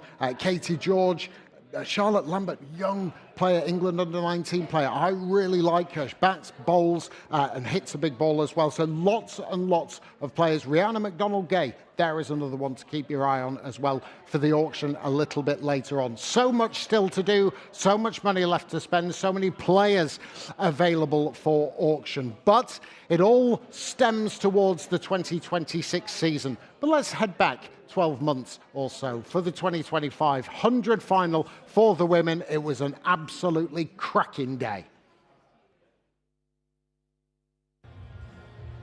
Lord's Cricket Ground, the venue for the 34th and final game of the Women's 100.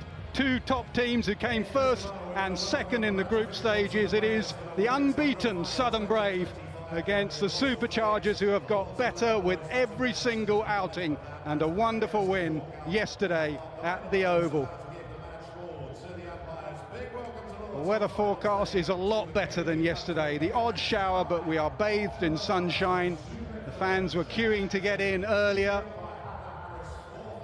It is a repeat of the 2023 final when the Brave overcame the Superchargers. Two top sides, top venue. Superchargers won the toss and said, we will have a bowl. That's what the stats say do here. Georgia Adams said, in a final, we're not bothered with batting first. I ran into it. Radio me when we're on.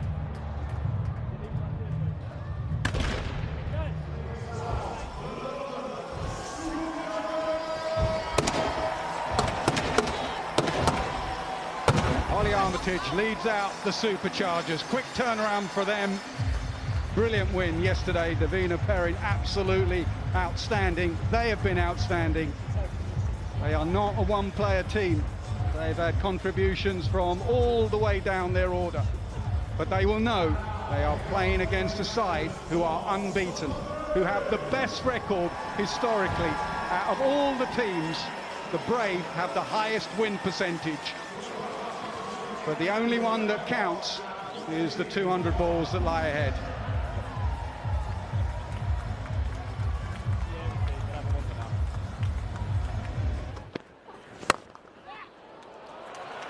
Belted down the ground by Boucher. First boundary of the final.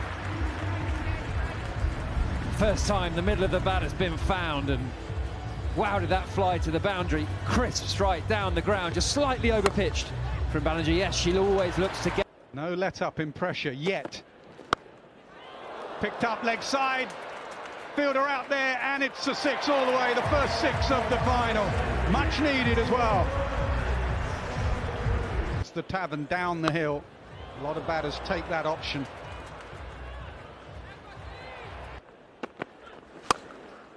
Down the pitch and clubbed over mid-on. I think that's gone all the way as well. Back-to-back 6s for the Brave. Yeah, both batters took their time to get in. Now both have 6s to their name. Quite hard little use of the feet. And Cross just... Down the pitch, off the splice to the bat. We have our first wicket. Yep, it's the skipper. Holly Armitage, and Boucher has to go.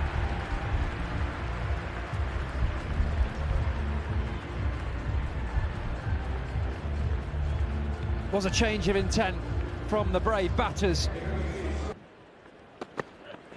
Well done, first ball. What a jaffer from Kate Cross. She's on a hat-trick. But this one, back up the slope. Edge of leg stump, absolute beauty. Look at these celebrations. They know what a big wicket this is.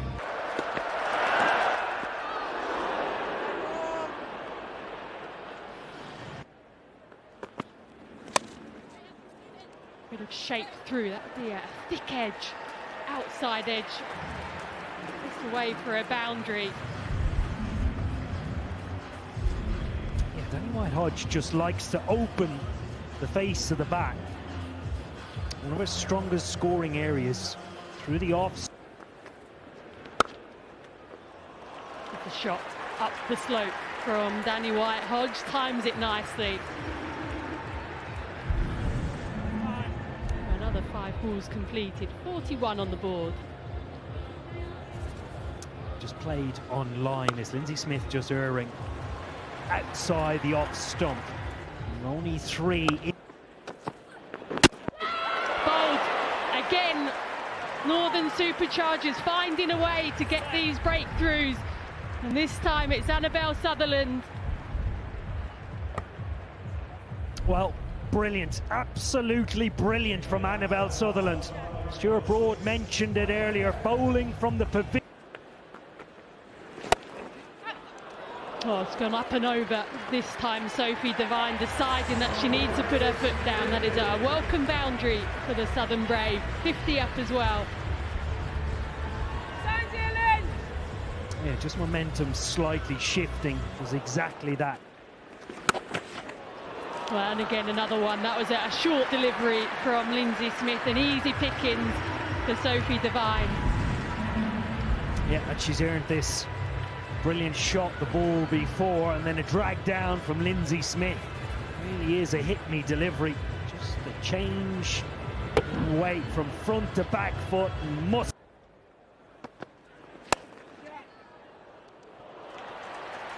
Pass short, extra cover, and away to the boundary.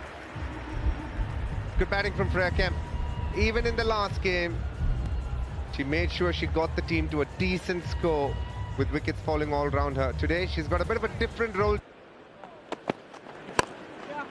That is her hitting zone. That's why those two are often very straight, but you don't have anyone there.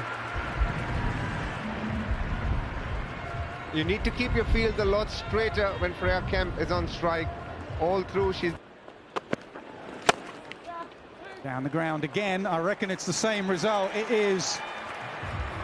Freya Kemp hitting her targets and putting her foot down here. Can she go square? That's towards that deep mid-wicket. And they've got 4 out there, but she finds the gap, which is what Sophie Devine will look to do. Just there, Litchfield in the game. Litchfield takes the catch. Key fielder at deep mid-wicket. And Sophie Devine never really got going.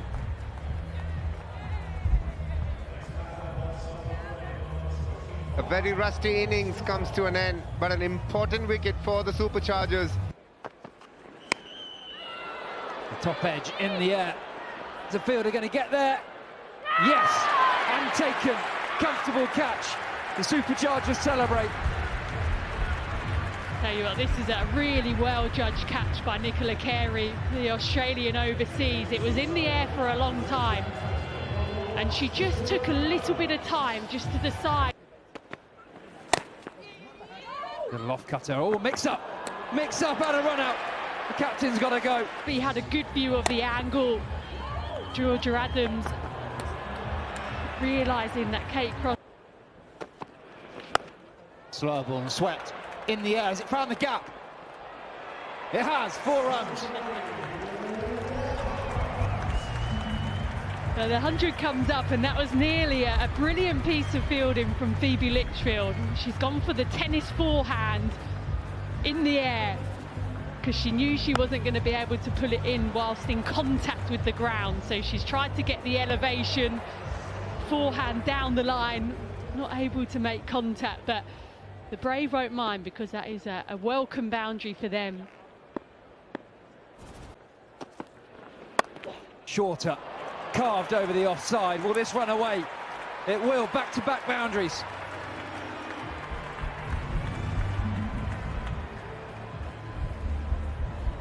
Well, that's the line on that occasion from Annabelle Sutherland. It would have been a good delivery had it been straight, but it was actually well played by Maddie Villiers because she... Big step to the leg side and finds the gap. Chase is on. How quick's this thought outfield? Very quick. Final ball. Nicely struck. Good bit of fielding, body behind the ball, so the Brave will finish with 115 runs off their 100 balls. Beautiful cover drive. First boundary of the run chase. Yeah, crisp sound off the bat. Alice Davidson-Richards. Where do you want? Oh, good manoeuvring of the field. The fielder had just gone from 45 to the other side. A little dab sweep, first boundary for Perrin. Yeah, and has made it look so easy, the risk that she's taken on. It was Lauren Bell. Up and over that offside. She knew what she was doing there, backed away and opened up the offside. First delivery was right on the money from Lauren Bell. This is just trying. Oh, brilliant. Absolutely brilliant. The uppercut.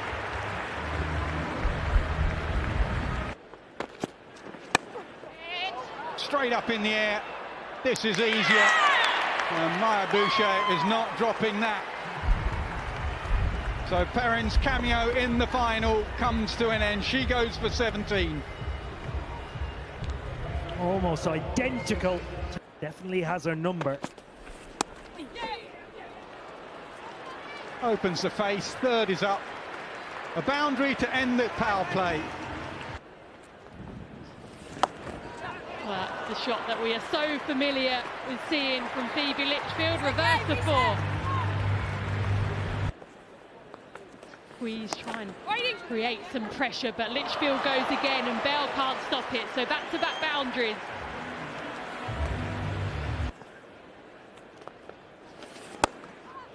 Oh, she's going straight down the ground this time. This is excellent batting from Litchfield. 3 boundaries in a row now. She's an absolute superstar, and you can see why. She's blessed with abundance of... Really have got to get themselves back into it. Well, has this been bowled? Has it gone straight through? Looks like it has. Alice Davidson-Richards is unsure. Well, there it is, the switch hit. How close was that? Up and over. And a boundary. Easy it is for her. Well, she's gone for the conventional sweep, and it's a top edge to Lauren Bell. The Southern Brave, they are not giving up. And that's confusion in her mind. She wanted to play the reverse sweep. She's thinking, should she do it? The situation says not necessary. And then there's one ball on the leg stump. A very half-hearted sweep, a little bit of extra bounce. Chloe Treon gets that magic wicket of Phoebe Litchfield. Southern Brave in the game. Pump mid-ons up, that's timed beautifully. Amazing how the pressure just releases with a shot like that. Hit hard and hit for 4.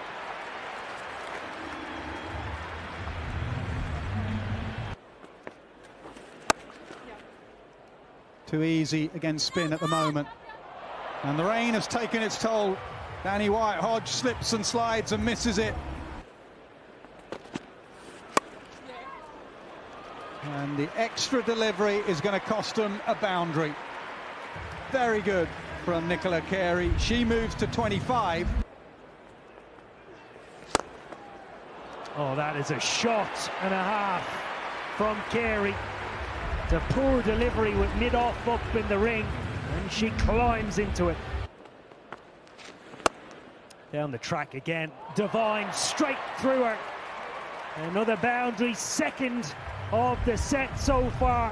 The Superchargers down the track and looks to go straight.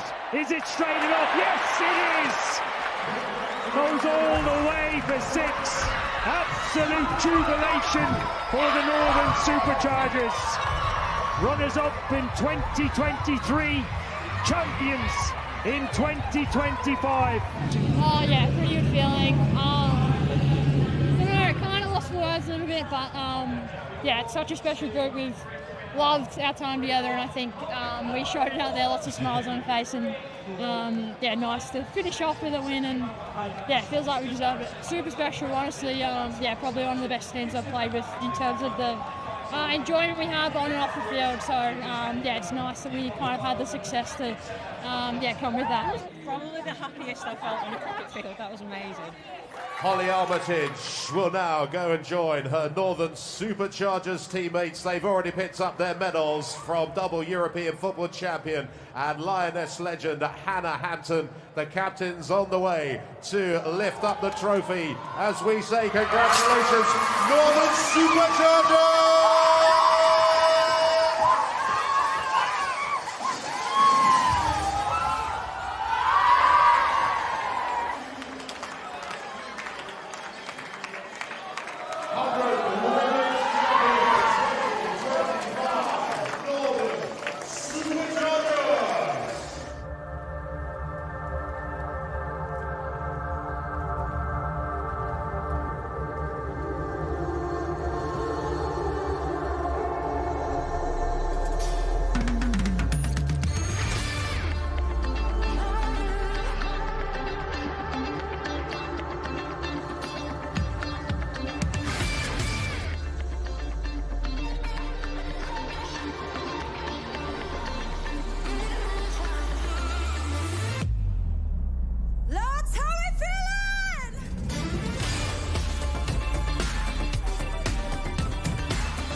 out to my ex. Heard he in love with some other chick. Yeah, that hurt me, I'll admit. Planted that bomb over it. I hope she get on better. Hope she ain't faking it like I did, baby. Takes her long years to call it quits. Forget that bomb over it. Let's go! Shout out to my ex. You're really quite the man. You made my heart break and that made me who I am. Here's my ex. Hey, give me now. All the way up, I swear you'll never.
will happen.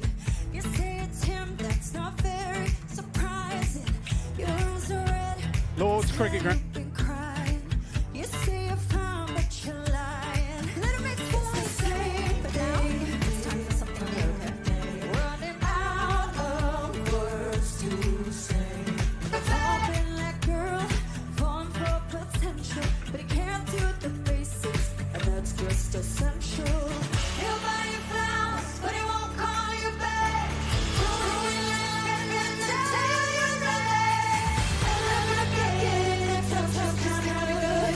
Guess what we want to do. I need to tell you want to change. I know it's and I know it's such a shame. You're right, it's so kind of good. Not being funny, but if you wanted to, he would. His sense of vanity got you out here doing charity. He thinks he needs a love, but what he really needs is therapy. Don't forget your worth.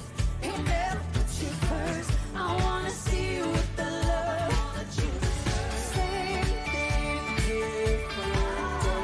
Running out of words to say.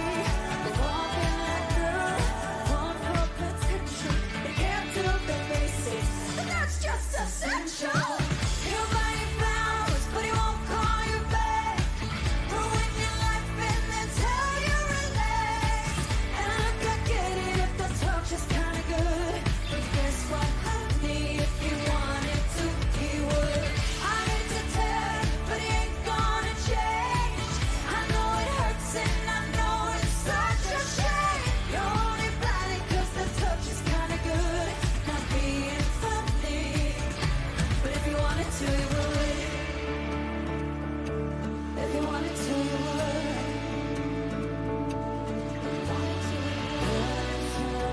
I love that for you, but I'm messing up if you wanted me to.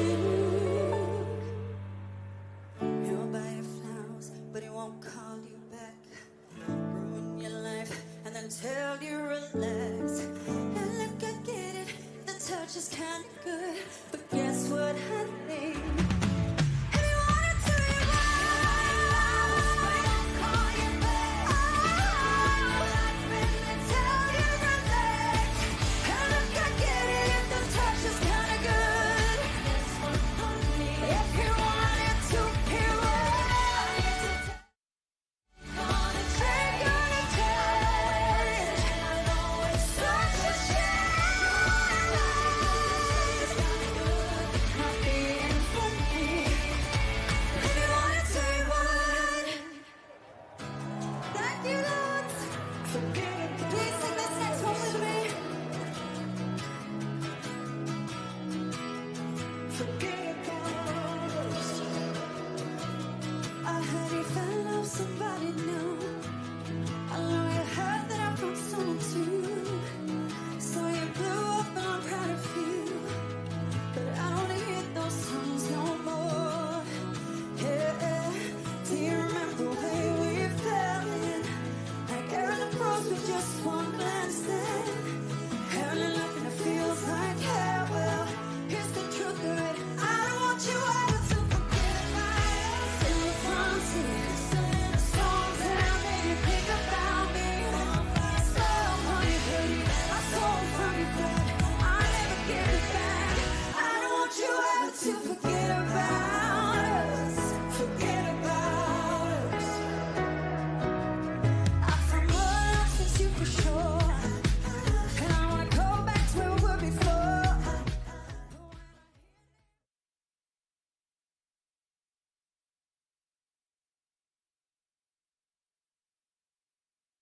Where we fell in. Like air in the pros with just one glance then.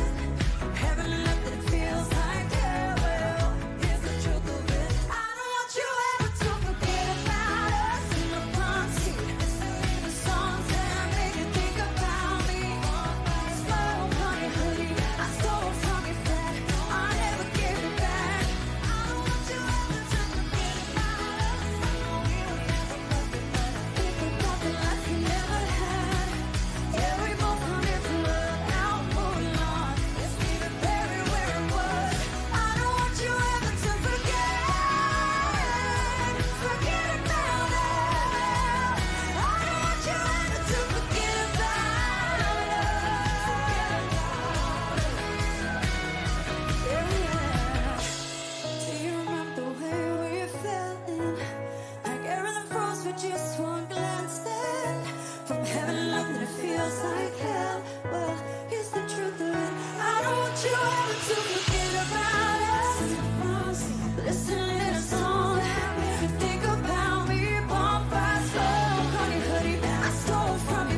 68th and final game of this year's 100. We already know that the Northern Superchargers women are champions. Who will be the men champions in this year's tournament? We have the top two in the table. It is the Invincibles against the Trent Rockets. The Invincibles won the toss and elected to bat first.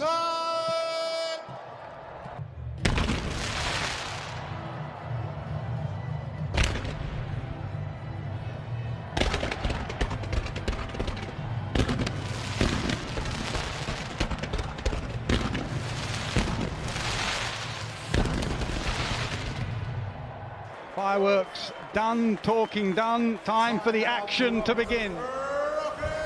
David Willey leads out the Trent Rockets after a late night at the Oval last night, where they went through the eliminator because a rained off game. They've had to regroup, cross London and head to Lord's. They've had one injury already in Sam Cook being ruled out. I think they've had another. We will come on to that shortly. They very rarely change things, the Invincibles. They are looking for 3 on the bounce. They have made one change to their team. Adam Zampa has come in for Miles Hammond. Punched down the ground. Excellent way to start the final. Will Jacks with a boundary.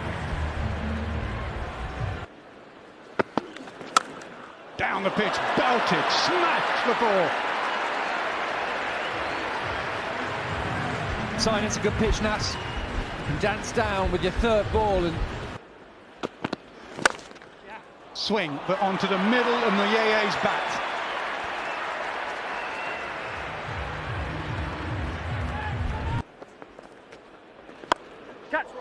Helped on its way. Just short of the boundary.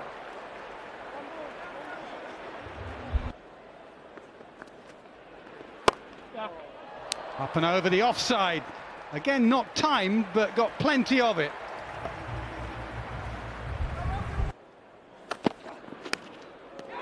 Now, Edge. What a start that is. Brought into the team after the toss. First ball in the final, gets a wicket. bit of extra pace, bit of extra bounce. Yes, a bit of width on offer. Moyeye will be disappointed. He's managed to nick it, but a brilliant start. Down the pitch, belted. The bat and the hand speed of Will Jacks, phenomenal.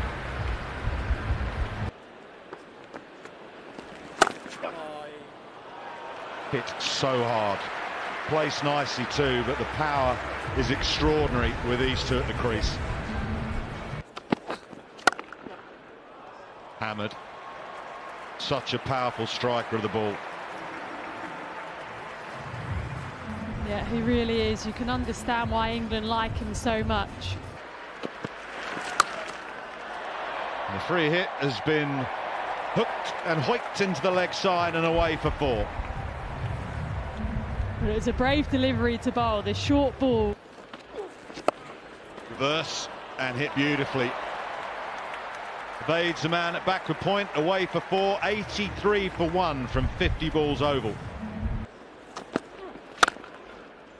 Met powerfully, very powerfully with a cover drive.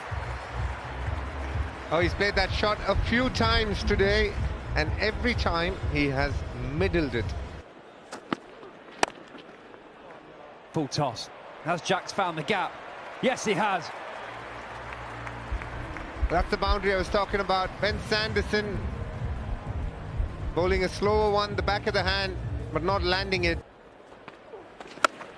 Big shot. Huge shot. Top tier.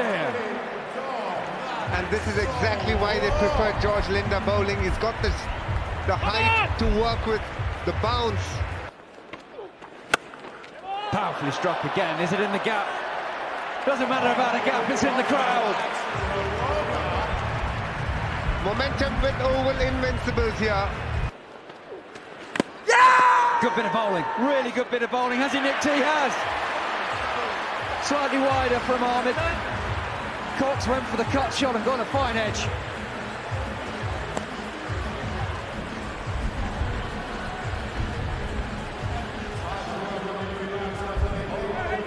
Good bowling by Rana, threw it a bit wider. Leg cutter. And dealt with quite magnificently.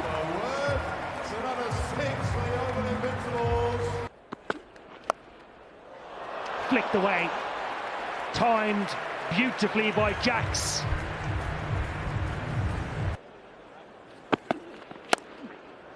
Offside this time from Jax. Result is the same. My word, he looks in fine, fine touch. Pulled away, flat and hard for 6.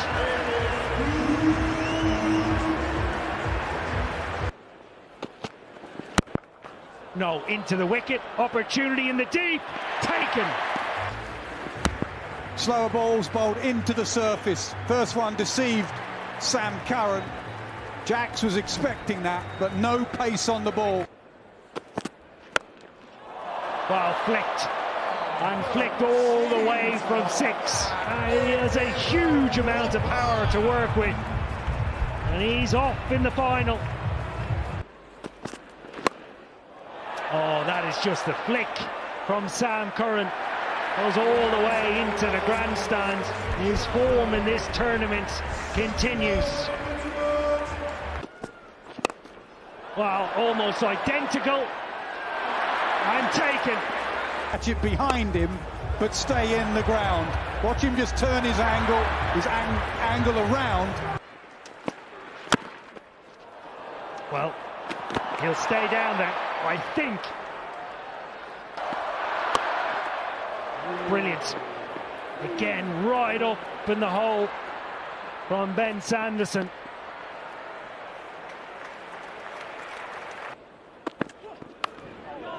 Oh, inside edge, past off stump, past the keeper, and away for the first boundary.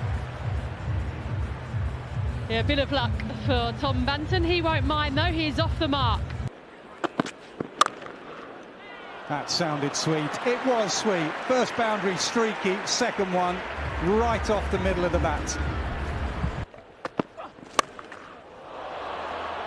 In the air, does he get it over mid-on? He does. Didn't sound great off the bat, but it carried a long way. Belted. They needed that boundary. Yeah, they really did. Tom Banton picking up the length nice and quickly. Back end as fewer balls as possible. Shot down the ground. Has he got enough of it to go over the rope? No, that's a fabulous catch. Brilliantly judged by Will Jax. He is superb in that position at long on. That is why he's there. It's not his first catch of this 100, not his first superb catch of this 100. What a big moment this is. Joe Root tries to go big, tries to find the boundary, just off. Yes! Bowled him. Massive wicket. Brilliant from Souter. He's got rid of the class of Root and one of the form men in Rehan Ahmed. What an introduction. Nathan Souter gets Root. He goes down the ground like Root. Is he going to befall the same fate as Root? He is. The Invincibles.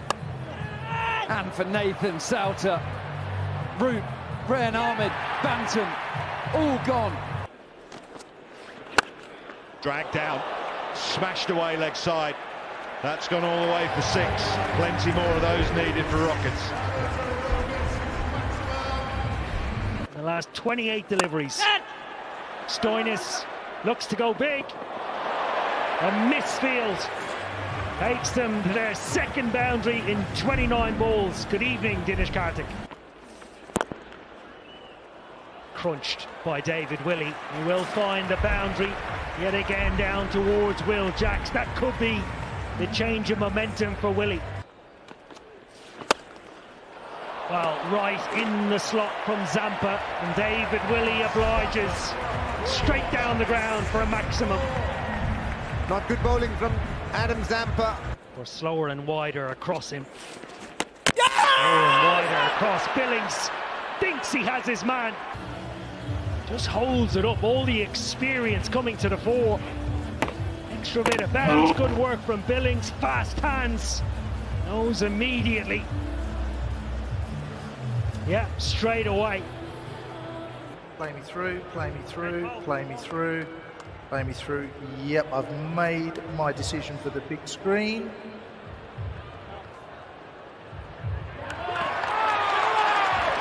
Brilliant bowling. Brilliant glove work from behind the stumps. The equation, 98 runs needed from 40 balls. Catch. Smacked straight down the ground from Stoinis. Moves to 24 from 15. You'd imagine he will have to play a big role. Cut away nicely. All the way for 4. This time goes straight, fielder under it, taken. That's slapped wide and it'll go to the boundary. They need a magical 20 minutes here from Stoinis in particular.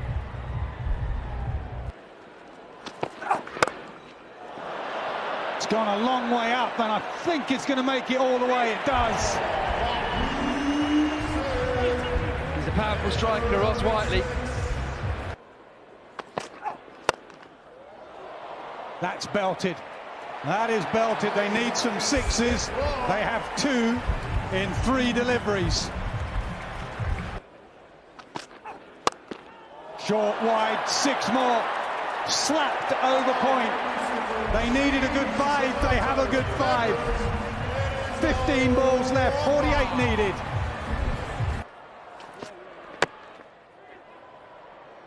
Run out chance. And he hits.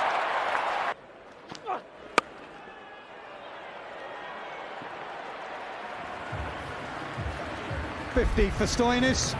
Just 32 deliveries will mean very little to him. That will be 6. Make sure it's not a free hit.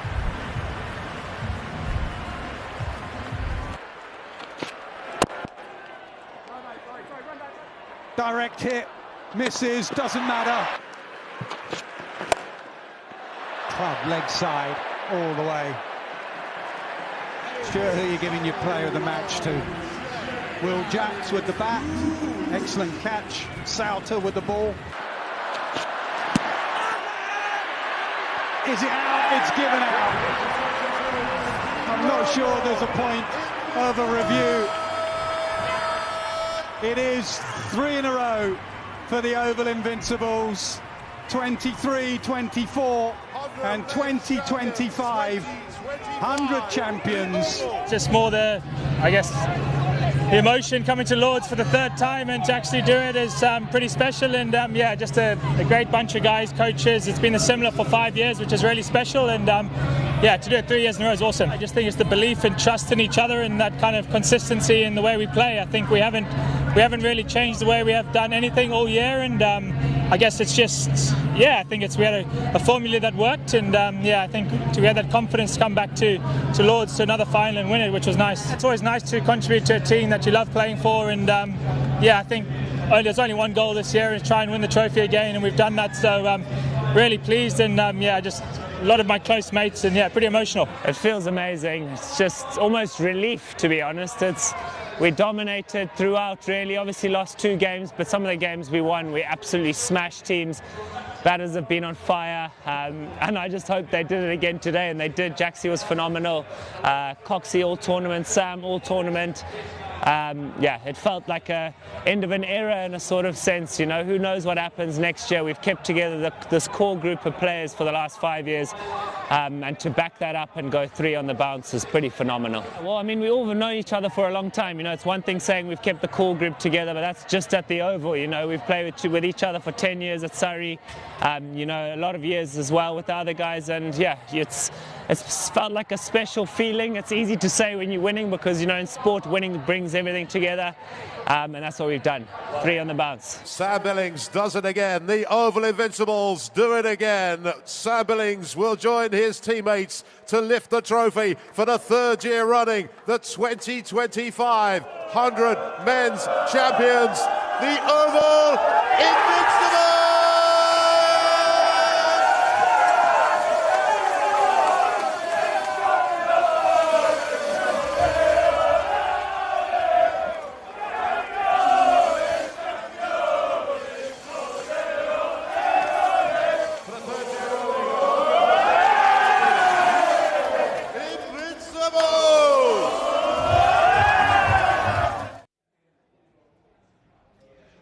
So one of the big stories of the day has been the very first pick in the 100 auction, the very first player's name to be pulled out of the hat. That was Davina Perrin. She's signed with the Birmingham Phoenix. She's currently on a training camp out in Pretoria with England women, and I caught up with her just a few moments ago.